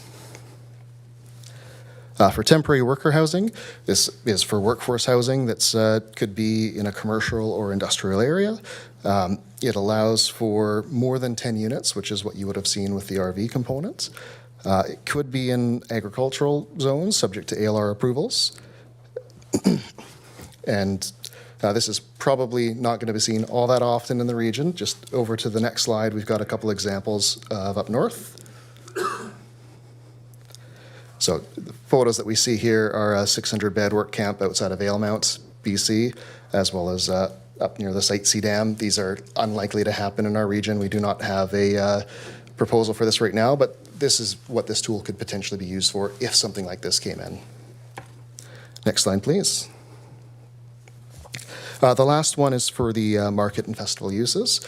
This one went through some significant changes with input from the APCs, and right now is sort of geared towards commercial lands, industrial lands, or allowing for expanded agritourism activities and gatherings on ALR lands, which is something that would require a permission through the Agricultural Land Commission, but it could be accommodated through a temporary use permit. And this report is just for information, so if there's any changes that the board wishes to see, we can be directed to make changes. Otherwise, this will proceed to legal review and then bylaw readings. Thank you, Mr. Buchan. Great report. Lots of discussion. Director Wilson, go ahead. Thank you, Chair. Thank you, Richard. There's two mentions of sleeping units, and I'm assuming that that would be the actual caravan, call it what you like, kind of thing, RV. Is there any mention of how many sleeping beds there can be within each of those units? Through the chair, sleeping units, I believe we have them defined. Yeah, okay. Yeah, so that would be either a park model unit or an RV vehicle. We would have to refer these to the ALC for comment as well, and they may be more restrictive of how they consider a sleeping unit and what that entails. Okay. But we would potentially allow for up to 10 RVs, for example. And no restriction on how many beds could be within those RVs, though? There may be additional restrictions through Yeah. the Agricultural Land Commission on that matter. I'm not entirely sure, but the ALC in their feedback to us said that one of the things that they would like to see on temporary use permits are early referrals so that they can provide that detailed feedback. Good. Obviously, if someone wants to do 10 RVs with more sleeping units in them, the ALC might say that's not going to fly, and then we'll just have to readjust. Okay, good. Thank you. Oh, thank you. Thanks very much for this and adding it to the list of many things you've accomplished on this file. I'm interested in the concept of providing temporary housing for workers, yet no definition of a worker. So how would you define a worker? Mr. Buchan. Thank you. What do you Through the got? chair, we do not presently have a definition for worker, and that is something we can add should the board wish. Right now, it provides sort of flexibility, and if we look at the regulations, it's really looking at construction activities and workers for those activities. Based on some of the feedback from the APCs, there's also provisions here for responding to emergency management, so potentially allowing those who are displaced by natural disaster to have temporary accommodation. If we put a box around worker, that might need some retweaking of some of that, but we could certainly do that if we need to. Yeah, I just that, you know, we make this assumption on farm worker, like that, would you require paperwork? Like what is, what's the requirement? Because for me, there's a casual farm worker that you just come, you pay them cash and away they go, which is permitted under CRA. Or you may have somebody that's on the books and, you're registered with WCB and going through the whole routes. So I'm just interested about, because it's quite a spectrum. So right now, I think the way it is, it's enabling and flexible, which I don't think you need to change, but I'm always curious about people that are trying to circumvent the rules and say, yeah, this guy works an hour a month, this guy works, an hour a year, like they're both workers. So anyways. If I may, through the chair, as part of any application, there would be a rationale that would likely speak to these sorts of items. So if someone is looking to have a temporary farm worker who works an hour on the property in a month, that's something that we'd have to scrutinize through the application process. Dr. Deck. Oh, thank you, Chair. Can you remind me what the CD1 zone in Area I is? Thank you. The CD1 zone, I don't think I have it spelled out in the reports, but that is the Laketown Ranch area. And the reason why that one is called out is because that is the only zoning bylaw that speaks to temporary use permits in the bylaw itself. By putting this all into one bylaw, we're pulling it out of there and putting it into the new one, and it won't have any effect of limiting the uses for the one site that allows. It's just taking those regs and putting them into the new bylaw. Thank you. Director Acton.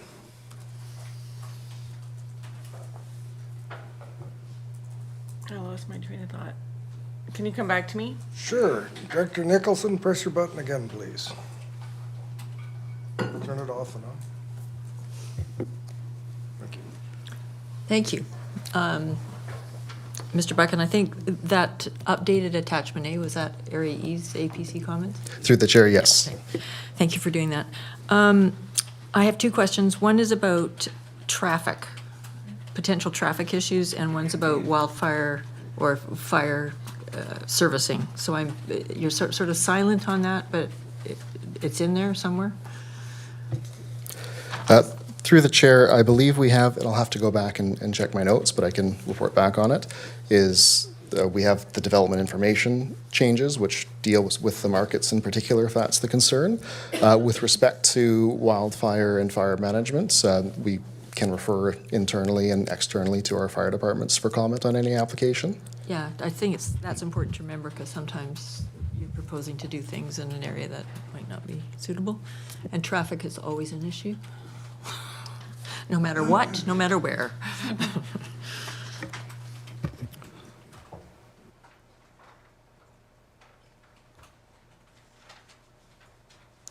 Just before I go back to Director Acton, I wanted to ask, I'm looking at attachment B, what version is going out for legal review? Thank you. Attachment B is the version that goes out for review. We'll do some further refinements just to do the copy editing and proofreading on it. The red text in here is really just showing some of the changes that have been made following external agency feedback and feedback from the APCs. So to follow up, if there's been, like the most recent feedback from Area E's APC, it wouldn't have been included in this because it's just come in. So do we anticipate the timeline for this to be referred for legal review? Thank you for the question. I have taken detailed notes at the Area E APC meeting and made some of the changes that they've referenced in their recommendations to this already. So we'll do another look at it just to make sure, but I think we've captured most of those comments. And we're trying to do a balancing act of getting everyone's feedback, which is an interesting process. And if I can circle back to the question about traffic, we have under the temporary worker housing use spoken to circumstances where we'd also want to see some traffic management plans if we're looking at consolidating workers on a site that's separate and distinct from the work site that they're located on. Did you have something further to that, Director Nicholson? Okay, I'll go to Director Acton now. Too bad. I have two small questions. I think that it mentions that we only renew it twice or once, so that would be like a 6-year. Through the chair, we can renew a temporary use permit once, so you can potentially get up to 3 years on the first permit and then up to 3 years on renewal. The board can say, we don't want to have the full 3 years. The smallest one I've seen has been for 8 months. But do we actually cut it off after 6, because I feel like we can change that, and it has been changed. Like, I'm thinking of that gun club one has come up several times, so. Mr. We're not very Buchan? strict on it, but it's mentioned. Yep, so through the chair, the way the legislation is written is that you can only renew a permit once. Where there's a potential loophole is that you can always apply for another permit, and that can be renewed once, and then it can go on and on and that's on. what's happening. Okay. So what we've said in the general regs is that we're not looking to entertain that, and if we've seen something being renewed once, we're going to want to see rezoning moving forward or the use to be discontinued. Okay, good. So then my second question is, it also says that all TUPs will go to the APC. So are we anticipating like a lot of applications coming through with all these changes? This might be suddenly a lot of applications coming forward to the APCs. Yeah, so through the chair, it's hard to gauge how many applications we might get. Certainly there's been some interest in the short-term rentals. One thing that is worth noting is that the 6 categories of uses here can be amended or changed by the board at any point in the future through bylaw amendment. And if the referrals to the APCs are overly burdensome, that is just a change to the referrals policy, not a bylaw. Just a quick question on the renewal process or the end of a TUP process. In discussions with staff on another matter, there was the timelines anticipated if a rezoning would be required. And, I would assume that someone's had a 3-year temporary use permit, they are finding that there's business success with that they will want to pursue past 6 years. When is the discussion of rezoning brought up with the applicants? Because we know that rezonings can last 6, 8 months, 12 months, or a lot longer. So do we have a plan or a timeline for encouraging rezoning applications?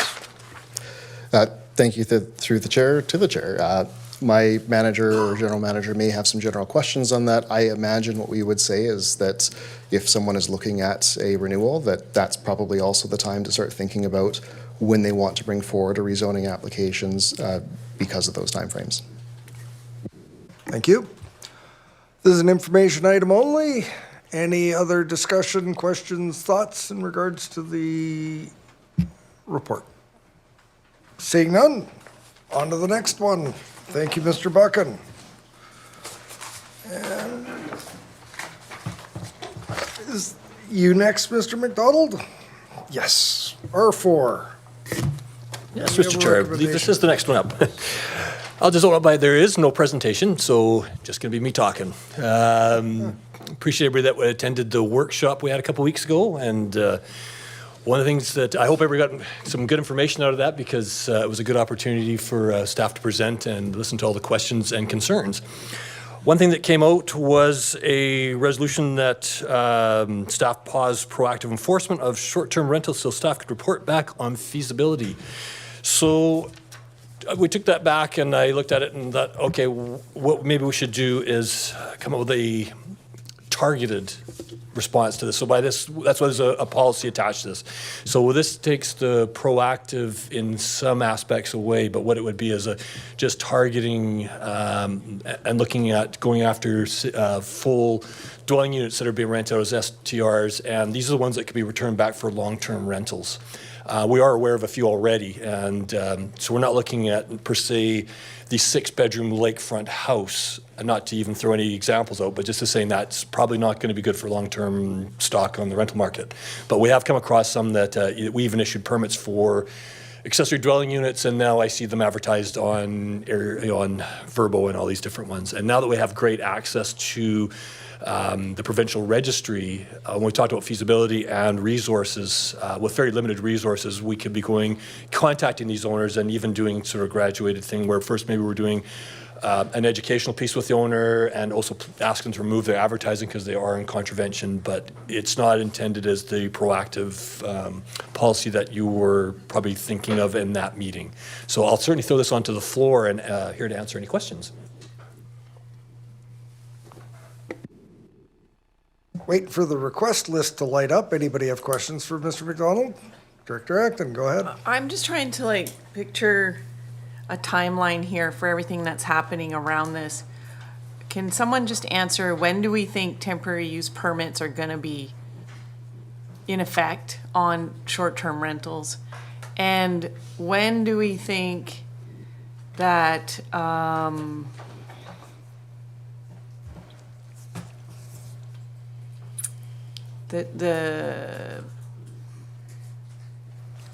guess the zoning on short-term rentals is gonna be changed? Like, when is all of this gonna happen in order so that we can understand the bylaw side of it and enforcement? We might have to get Mr. Tippett back up here again because I think I'm hearing what Director Acton is asking, and I think that's, can we get some idea as to a timeline for those looking for a pathway to legitimizing a short-term rental through temporary use permits, the likes? We're looking for a pathway that we can go to our community and say, this is what we anticipate moving forward for people to engage in this activity. Does that make sense, Director Acton? Okay. Mr. Chair, the answer to that question depends on how quickly we can get the temporary use permits that Richard was giving you information on today in place. If the amendment bylaws were adopted, let's say by, I don't know, is Richard still here? Anyway, if it could be adopted by the end of, say, August, then people, September 1st or 2nd or whatever a non-holiday day is, could apply for TUP for a short-term rental. I'm not sure what the timeline is. It sounded like those amendment bylaws are going to go out for legal review, so that might be realistic. So basically this season, summer season is probably not going to be, something that we could accommodate through TUPs for short-term rental, but certainly next year and, later this year possibly, if people want to apply. We'd actually encourage people, if they want to do it, say in 2026, to apply sometime earlier, like before 2026 starts. So hard to say how quickly, but that probably would be the soonest, the fall, early fall. Anything additional, Director Acton? Hang on. Ms. Terrell. Thank you, Chair. So for the temporary use permits to be activated, there needs to be an OCP amendment that does require a public hearing. As Mr. Buchan noted, there will be a legal review, and then so bylaw readings coming initially in June. And then following that public hearing for the OCP, the zoning amendment bylaws need not have a public hearing, but they do need to be authorized by the Ministry of Transportation and Transit prior to adoption, because they're applicable to lands that are within the interest of MOTT. So there is that added factor with summers. So I think September is probably a reasonable sort of timeline for projecting when that framework will be in place. Okay, the screen here is a bit of a mess. I want to get back to Director Acton. So let's see what happens here. Oh, Thank you. you're red. Go ahead. And so in the timeline of things, where does, if licensing goes ahead, where is that in all of this as well? Through the chair to Director Acton. Business licensing is temporarily on hold. Legislative Services will bring back the service establishment bylaw. So from bylaw's perspective, we're still sitting with the actual regulatory bylaw, but just sitting idle with it until such point as it gets approved for our service establishment bylaw. I've got Director Deck next. Thank you, Chair. Is targeted enforcement the same as complaint-driven enforcement? To the chair. No, actually, it's not. It's similar.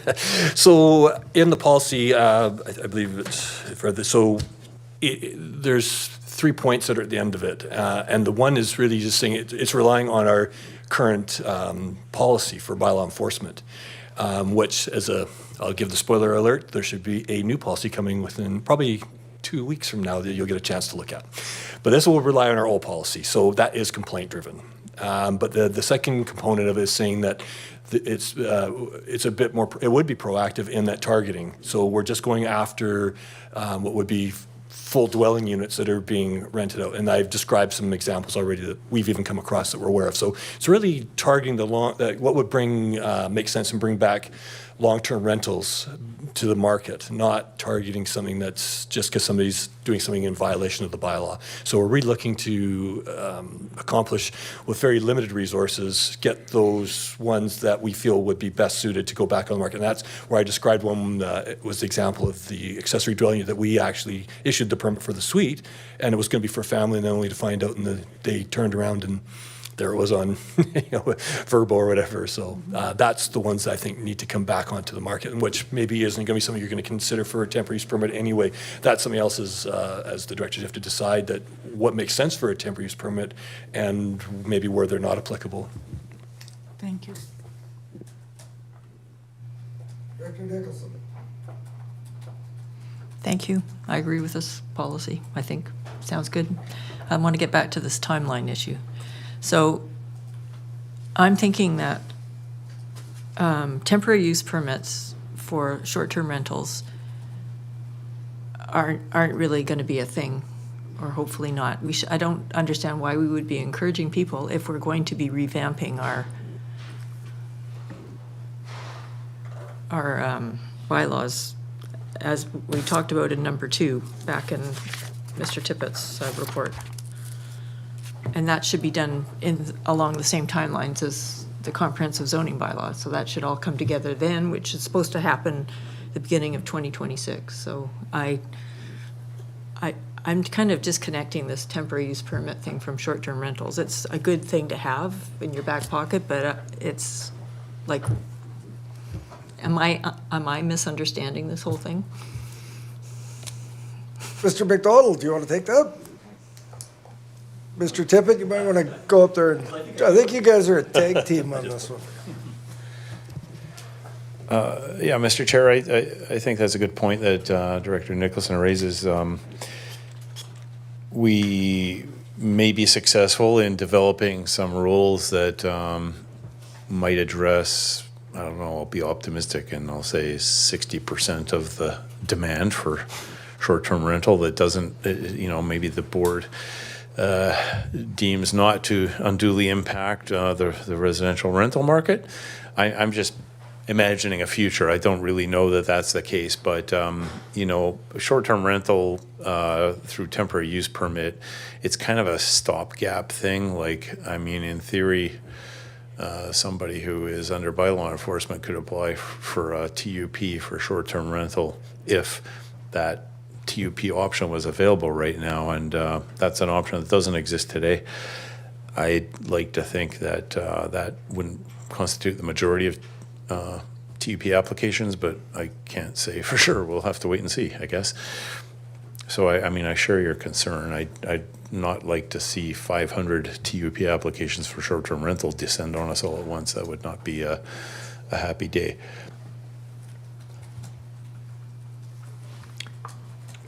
And just before I go to Director Martman, I think there was some discussion amongst my APC about, and this may be not necessarily electoral area specific, but I could understand how Director Acton's area may generate a whole whack of short-term rental TUP applications. And if I listen to some of the talk in my area where they seem to think that every second residence is operating as a short-term rental, that there would be a fair number of folks that would be at our door the moment we start accepting applications. And so that's part of why I know that my APC had recommended like a quota system, but whether or not we get there or not, to limit what could be an avalanche of applications come through our doors. So did you have anything further, Director Nicholson, or can I go to Director Martman? No, just to say that I heard pretty loudly and clearly from my APC that they would like to see our regulations around this whole thing modernized and made more reasonable for what is actually happening out there. And yeah, I'm hoping that we get that done soon. And your initial question was about timeline. I would be asking if staff would be planning the public hearing now, because I think we'll get a lot of people who would be interested in that. And if we are required to have a public hearing on this, we should probably start that work. Director Martman, go ahead. Thank you, Chair. And, one thing triggers another. And I think, the timelines of when things get complete is very important, because, and then the question leads to what will be the length of time for a TUP? I mean, it's maybe very hard to answer because there's such a variety, but let's do the simple one of, I can think of one in my area where the woman is contemplating, like, I can't do a bed and breakfast in a detached suite. Can I put a TUP in for that? So what would it take to get that done, or the comprehensive zoning bylaw going to be completed before the TUP gets done, right? And so that's my question. So we'll take the question, and bad on me for venturing off enforcement and back into TUPs, but go ahead, Mr. Tippett, and let's try and stick to the, well, I did it too. It's always hard to project exactly what's going to happen, but I think, as Ann mentioned earlier, we're likely to see some kind of TUP provision being in place during September. So that's clearly in advance of the CZB. CZB is going to lag a bit behind the modernized OCP, and I can't remember exactly the dates that Lauren presented most recently, but I think we're looking at like mid 2026-ish. So I think there will be a period of, let's say, 8-9 months at least, where TUP provisions could potentially allow for STR and other uses. The other thing I would say is the work under item 2 on today's agenda, R2, sub 2 in the recommendation, I hope that's ready to be presented back to committee sometime this fall. I'm not sure exactly when right now, but I think that will be in advance of the CZB. At least that's my hope. So I've got Director Deck next. Is your comment in regards to the short-term rental bylaw enforcement policy? Yeah, it is. Thank you, Chair. So you said earlier that the lakefront properties would not likely be targeted because, or I hope I'm free, would not be appropriate for a long-term rental. I think you said something like that, right? I was trying to use an example without being too specific to really, because I was actually even aware of one. This is why I thought was a good example that was, so I'm not going to say where it is, I'm just aware of it. And it's 6-bedroom, waterfront property, and I looked at how much that was, they were even charging a night. And if somebody was going to rent that out for, as a full-time rental for full-time, I don't know, it's like tens of thousands of dollars. That doesn't make sense to what's being trying to achieve by the provincial government and the housing crisis. So we're looking at, and to say waterfront, so I didn't want to really mean waterfront, but I meant there was an example where a big waterfront property with a lot of bedrooms likely isn't going to be a good solution to the housing crisis.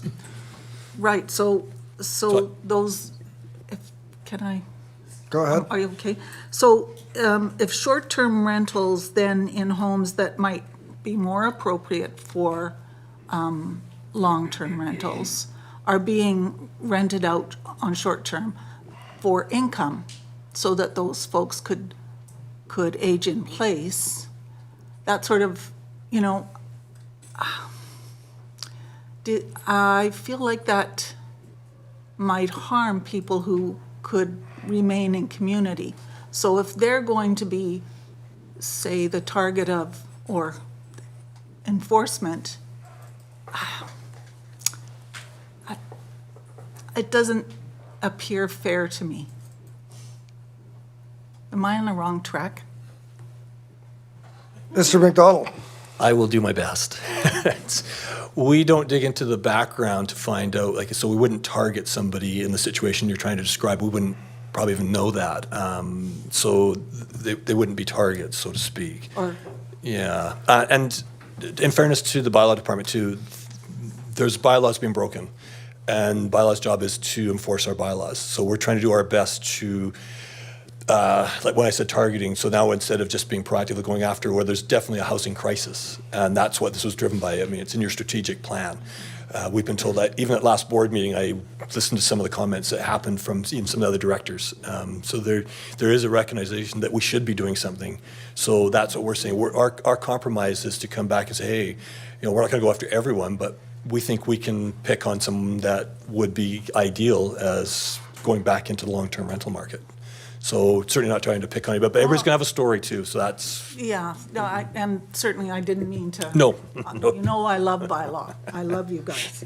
But nobody else does.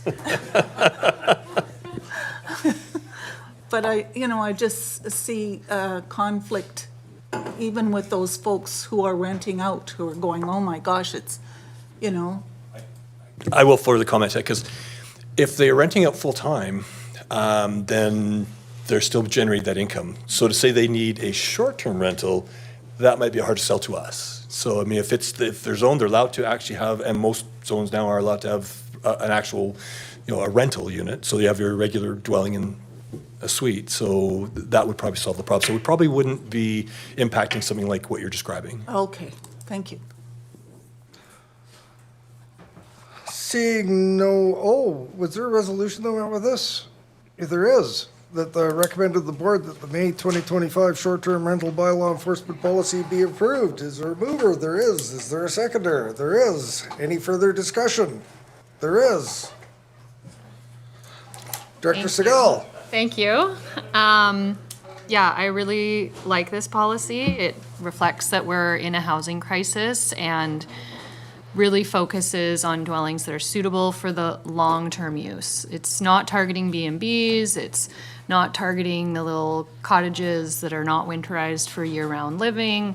They're looking at homes that should be available for people to live in. So I'm in support of this policy. Any further discussion? Seeing none. All those in favor? Any opposed? None opposed. The motion carries. Thank you, Mr. McDonald. Good report. That brings us to Works and Servicing Bylaw update. Yes, I do find this exciting. Go ahead, Mr. Tippett. Thank you, Mr. Chair. It's a fairly straightforward request, essentially. The provincial government gave us a grant last year, which was intended to deal with some of the costs associated with the legislation they were coming up with in respect of housing and so forth. We did I guess you would call it an accounting of the expenditures in respect of that grant last year and found that we have approximately $120,000 of the $323,000 grant left over.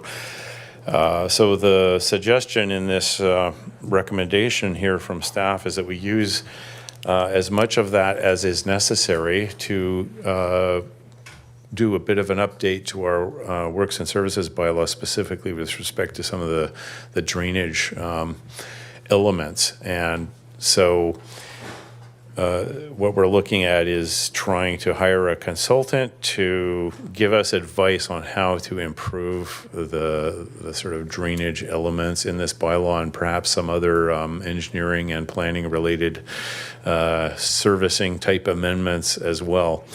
So what we would do if this resolution is passed is we would work on terms of reference document and probably a request for proposals in respect of what I just said. We're imagining that it wouldn't cost as much as the entire amount that I said was left over from the grant. And so in the event that there's some left over, which as I say there should be, we would redirect that money to the ongoing work on the CZB project, which is another qualifying project for that grant that we got last year. So that is my Thank you, Mr. presentation. Tippett. I've got some questions. We won't put the resolution on the floor just yet. Director Nicholson, please proceed. Thank you. When do we have to spend this money by? I can't read lips right now, but Anne has the answer. Go ahead, Mr. Chorolf. Thank you, Chair. I believe the money has to be expended in 2025. This year. This year? I'm feeling pretty strongly that the comprehensive zoning bylaw project is our highest priority, and the dates keep slipping on it, and I really think if we can throw some more money at that and make sure that it happens no later than, second quarter of 2026, we would be much better off than doing the drainage. I think drainage is really important, but I'm really worried now about the amount of work we have in front of us on the comprehensive zoning bylaw, and I know that we will need to do public engagement, and that's always expensive. Mr. Tippett? Thank you, Mr. Chair, and thanks to Director Nicholson for the comment. Certainly that plan, the timeline that you mentioned is our projection right now. I think the project's relatively well resourced based on our 2025 budget that you approved earlier this year. In other words, I don't think we're lacking for funds, at least at this point in time. We are going to continue to work with Lanark on the public engagement aspects of the CZB, and we're in discussions with them right now about some of that work. So we think we can do both and not impact the CZB in any way. In fact, it might even complement it in some ways. Thank you. I got Directors Wilson, Acton, and no, you're 25. Go ahead, Ms. Miles Wilson. Thank you.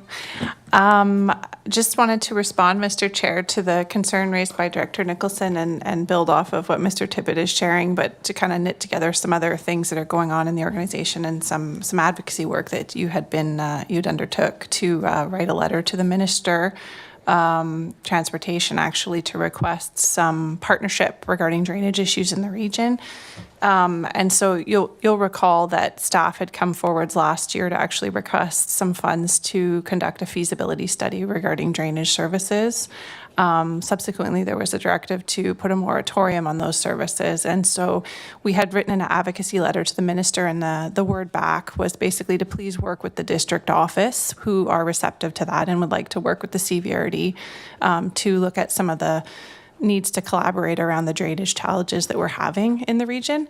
And so I can see this initiative as well helping us to move forwards with that work. And regarding the concerns around the planning team, this is equally the responsibility of our operations department. And so I can see them playing a meaningful role in this project to make sure we're not compromising the timelines on the other projects. Thank you, Ms. Miles Wilson. I've got Director Wilson next. Yeah, thanks, Chair. And some of the questions, some of the answers have already been given to the questions that I have here, but I do share the concerns of Director Nicholson that she brought forward as well, as far as allocation of the money is concerned. And I'm pleased to hear that, you know, the district office is prepared to collaborate with the CVRD, because one of the sentences in the report analysis part says, given provincial jurisdiction over roads and water courses and recent board moratorium, and this has always been the problem. We go to the MOTI or whichever ministry we go to, say, here is our drainage plan. They come back and say, no, this is not good enough, and backwards and forwards we go. And it takes forever for the planning process while that part of it is sorted out. So hopefully, if the district office is now saying, we will collaborate with you, that is going to speed things up. Is that good? Good. Okay, thank you. Director Acton. Thank you. I too share the concern about pushing anything that can inhibit our comprehensive zoning bylaw from being completed. So I hear that staff are saying that it's, not going to affect it and everything, but if we look back, it was actually supposed to be done end of 2023. So it just keeps growing. So I feel like, couldn't we just finish it, use that extra money, as Director Nicholson pointed out, we're going to need to do consultation with the communities, and then we can add to it, or that advocacy work can still be going on. But do I not understand it? Ms. Jarrell. Thank you, Chair. So if we go back in time, one of the primary delays in the development of the CZB was the delays in the OCP process, which were related to the provincial legislation that was passed in 2023. So, we're recovering from that. The board has endorsed an updated project charter for the comprehensive zoning bylaw project. We don't intend to deviate from those timelines unless directed to do so by the board. And we do have available staff resources to complete that project, and we have available staff resources to pursue this, which will largely rely on consultants and in cooperation with the operations team. So we don't see this as an impediment or barrier to completing the CZB and the timelines that we've projected.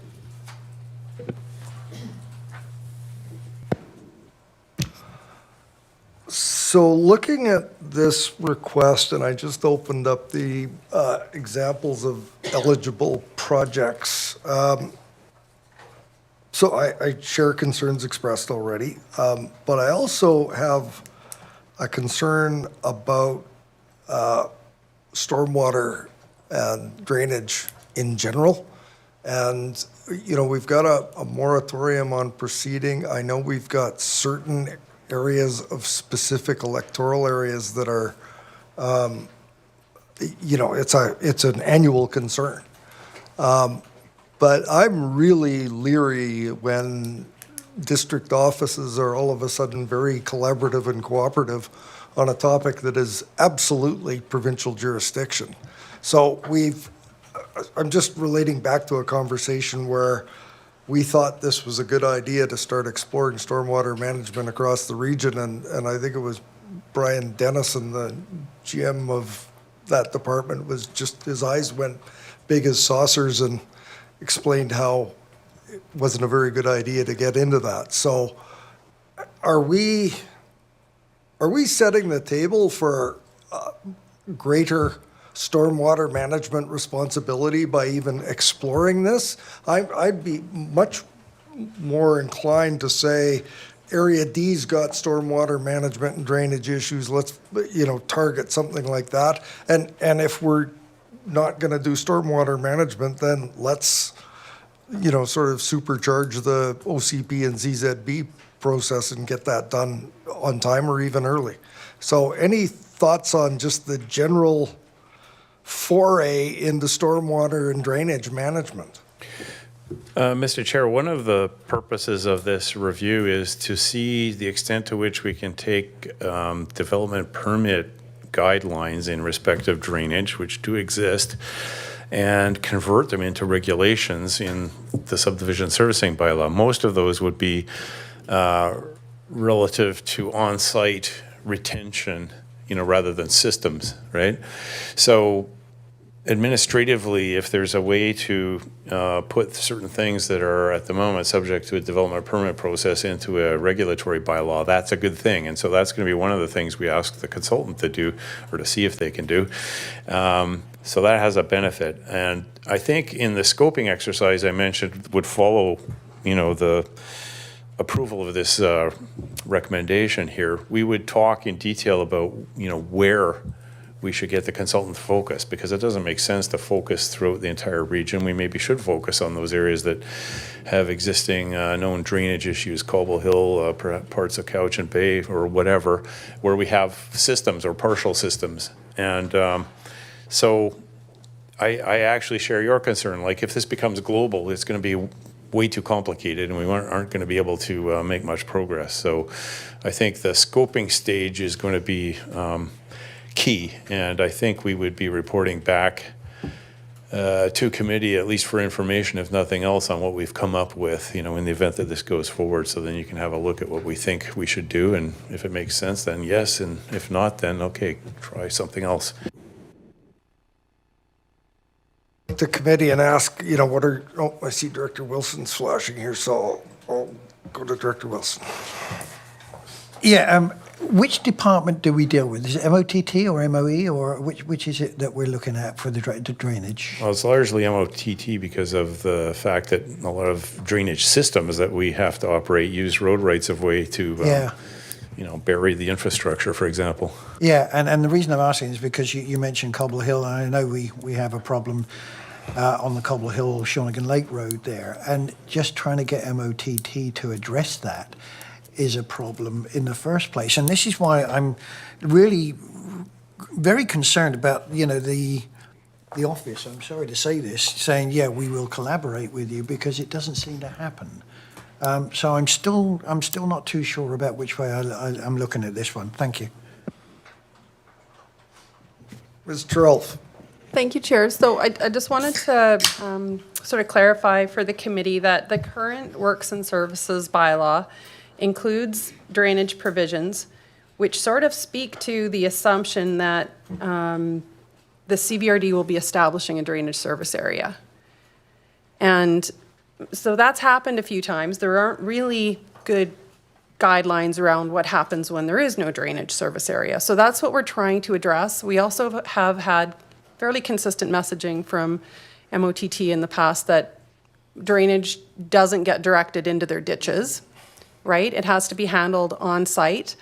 So then we get the situation where developers want to direct drainage into parks or riparian areas. So we really need clear guidelines, and clear regulations so that it's easy for and easily understood by both staff and developers what the rules are, and how we can deal with drainage, particularly on the smaller subdivisions.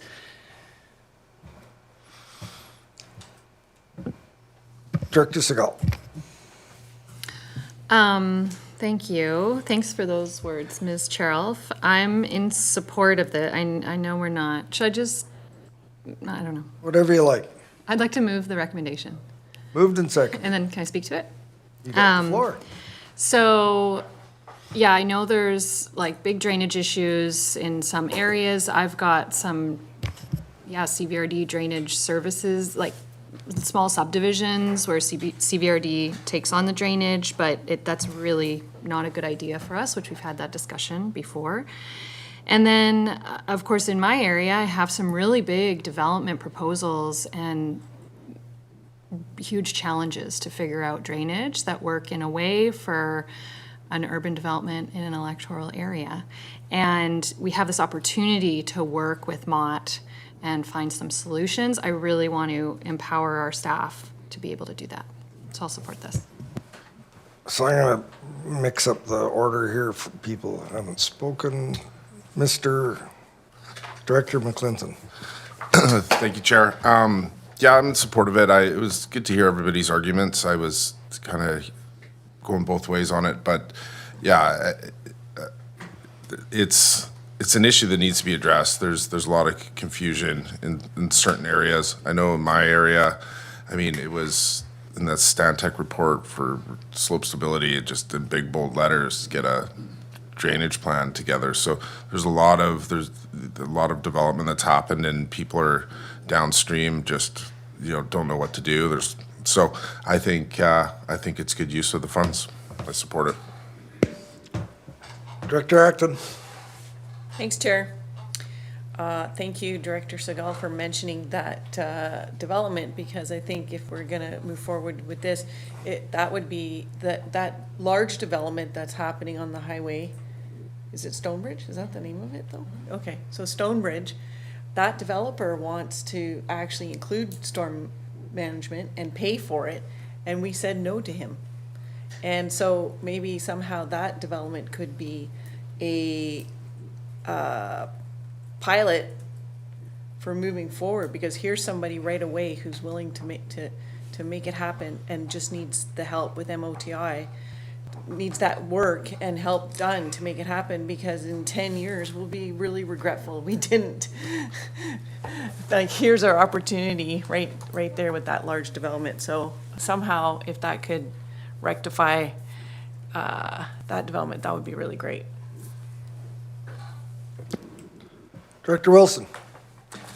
Yeah, just to clarify in my own mind, and this is probably a question for Mr. Tippett, if we have clear development guidelines for developers, we would be, because we can't put any runoff into the MOTT ditches, we would be looking for on-site management of this drainage.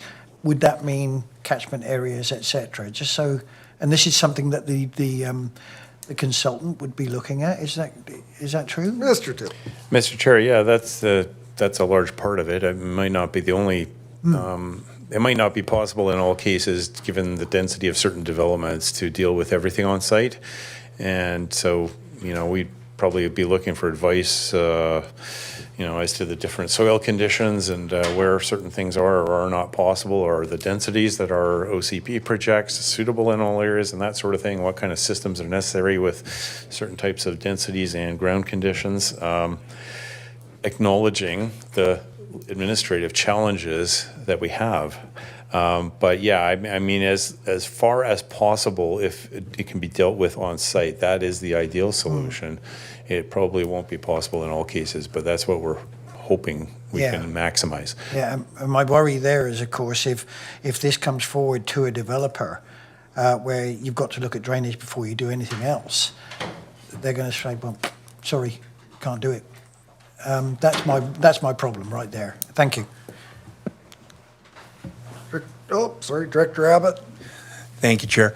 And a lot has been said about the comprehensive zone. While I think it's important, as similar to Area G. Area D has a slope stability issue, and drainage is, of course, key. I loved how Ms. Charolf made a concise appeal for us to look at this so that we can get on with dealing with it. It's almost comical that Mott doesn't agree to having drainage go into their ditches.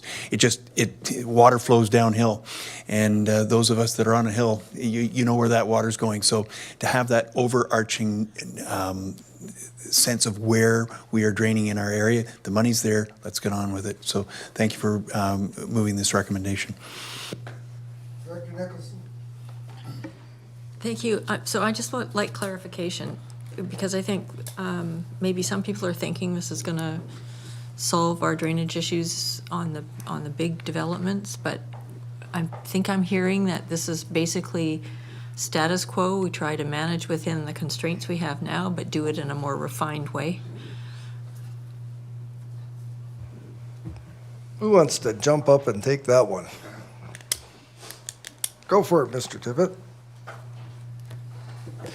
Mr. Chair, yeah, I mean, I think that's the first cut, right? Like, that's what we're ideally aiming for. I mean, given that we're a regional district representing electoral areas, the densities in many electoral areas, yours being a good example, is generally relatively low to the point where, organized drainage networks aren't necessary. So we I have want to. Miller Road, Well, okay, there are exceptions, yes. hazard slope. That too, yes. But having said that, I think you heard from the CAO and from the general manager that there's other elements to this picture as well. And so we'll ask the consultant to engage with respect to all of that and come up with some ideas. What exactly we get, I can't say for sure. But from the operational perspective of development services and processing applications and sort of on-site stuff that we'd now try to manage through development permits, it would be preferable to have regulations in a works and services bylaw that can deal with some of that. That's my sort of a fundamental hope. I'm also hoping it'll do a number of other things too. So probably what the others were talking about as well to some degree. Will it resolve the problems for the big sites? Maybe not, but maybe some progress will be made. Thank you. And just a final remark, and I will support the resolution, but I have grave concerns in that we know that this is a responsibility of the province and they just don't want to do their job. We know that we're a varied and vast regional district, and so the development, research and development and implementation of good rules for development purposes is a really good idea. What I'm concerned about, and has been mentioned, is that we start to develop policies that are of a urban, semi-urban nature for large developments, and that there be too much focus on that. So while we need to address applications like in Area A and possibly other areas, I think a region-wide, not policy or approach, but guidelines so that it doesn't matter what area you're in. If you're in a rural area, you know what your regulations are for dealing with stormwater on your property, and that it gives clarity. So I'm hoping that and this isn't sort of directing the type of consultant that we get, but I'm hoping that we have a well-rounded consultant that will realize that his client is a regional district and most of our properties are pretty darn rural. So with that, no further questions, comments. I'll call the question. We have moved and seconded. All those in favor? Any opposed? None opposed, the motion carries. Where does that take us to now? Ms. Miles Wilson, I think you're up for the next two. Excellent.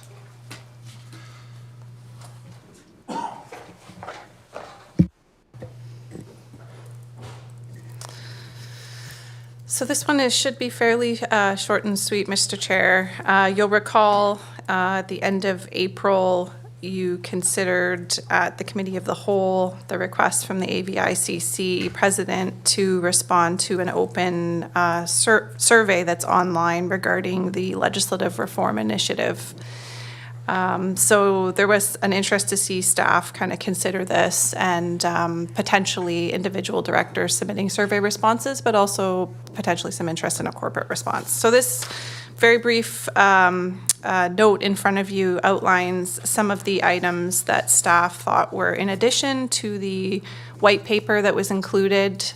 There's a lot of material regarding this initiative. I think the discussion paper was more than 20 pages long, and there's many presentations and materials on the subject that are available to understand what elements of the legislation local governments are recommending be revised.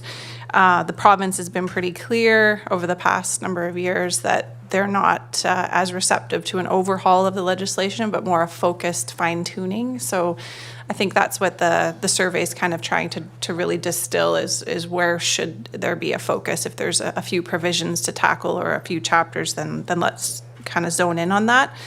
So staff have kind of taken a look at that, and the information in the note is really around some things that we're not seeing in the discussion paper. And so because we don't have a board meeting now on the 28th, what I was anticipating is just to share this with you. We're in a position where we can respond to the survey by the 31st of this month. I'll send a correspondence to the board so that the rest of the municipal directors are aware of that, because we don't have the luxury of that 28th meeting to share with the Committee of the Whole. So we'll do that just so that we can get our feedback in on time. But happy to receive any additional comments that you have here today, and we can work that into a response. Any thoughts, questions, concerns, input? We've got some time. Do you want people to reach out directly to you, Ms. Miles-Wilson? Yeah, because we're all going to be traveling, if you can send me any comments by, let's say, end of day tomorrow, that would be helpful, because I'd like to get this submitted before the end of the week. Hang on. Director Nicholson. So if I recall from the presentations, they're proposing quite a few good changes. So are you not going to comment on what's being proposed and just focus on what's missing, or will you look at what is being proposed? In reviewing the discussion paper, there's nothing in there that doesn't make sense from our perspective as staff. So I think it's general comments around the support for looking at the provisions that have been recommended to be revised. But also, in addition to that, these are the things that we don't see reflected that we would, for instance, there's some land use items within ours that we don't see reflected. So we just wanted to add the additional information and say what hasn't already been said. And you don't think we need to set priorities on anything? It's a good question. I think that a lot of the additional comments were from our staff are around just lack of clarity in the legislation itself and kind of things that are hard to interpret. And so these are the ones that are the most substantial that are included in this note. There's more kind of housekeeping things that we'll also submit, but that aren't necessarily worthy of putting in this briefing note. So I don't believe we're going to be providing a recommendation, you should focus on these three things, because they're all worthy of focus. Like, we need to have better tools and a better piece of legislation to support our work. So I don't know if we've really been able to come up with the one or two that we think they all need to be tackled at some point. Tree cutting. Director Martman. Thanks. Just for clarity, is the discussion paper the roadmap? The same thing. Okay, because some of these things overlapped in the roadmap that when I read through it, and I think Director Nicholson is with the priorities. Like, if they're tweaking this, then if we don't give priorities, then how do we know the tweaking is going to we'll fix Board of Variance, but we'll leave tree cutting. You know, like, how do we get through this? So so the regional district in Nanaimo has been spearheading this for the last 5 years, and they've asked the UBCM to establish a task force because they need the capacity and the horsepower to move this thing forwards. I would hope that the UBCM maybe could make a decision on whether they're going to resource this, in the next year or so.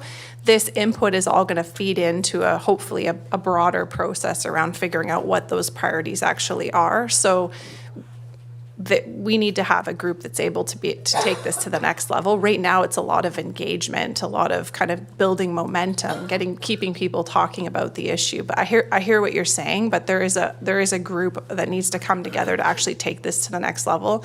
And I would anticipate a lot more consultation would be needed to figure out where they're going to focus. This is really just one step of many steps. Yeah, I guess, and energy where energy can have, outcomes. And I guess I'm looking at the political environment and struggling to get legislation through, all these things that are happening today. And with, the broader economic environment that we're facing, who's gonna pay attention? Well, it's not on the spring schedule, and it's not on the fall schedule either. So this is a long ways off. Yeah. Okay, thank you. Thank you for that. I think the word that popped into my head is for anything to get done, we're going to have tenacity. And, the province said that they would do this 25 years ago, and it's been no ever since. And I don't even know how enthusiastic UBCM is in moving this forward. But so far, Don and the other team that have been working on this have been pretty tenacious, and I think they should be supported. So any additional items, get them into Ms. Miles Wilson as soon as possible. And I think one great example is, now that we're done with this one, we're going to NB1, which is an example of that political climate that we're facing today, and I think is troublesome to say the least. So we'll give Ms. Miles Wilson a moment or two to... And this, just so you know, I've added this to the agenda because I've read a little bit about it, I've heard a little bit about it, and everything that I've heard so far is quite troubling. And so whatever you've got, you can share with us, Ms. Miles Wilson, that would be very helpful. So I guess we're on to now, there wasn't anything unfinished business. NB1, Bill 15. That's a weird noise. Somebody's calling somebody. That's that. Oh. It sounds like at my house. Cyber attack. Do you not have control of that?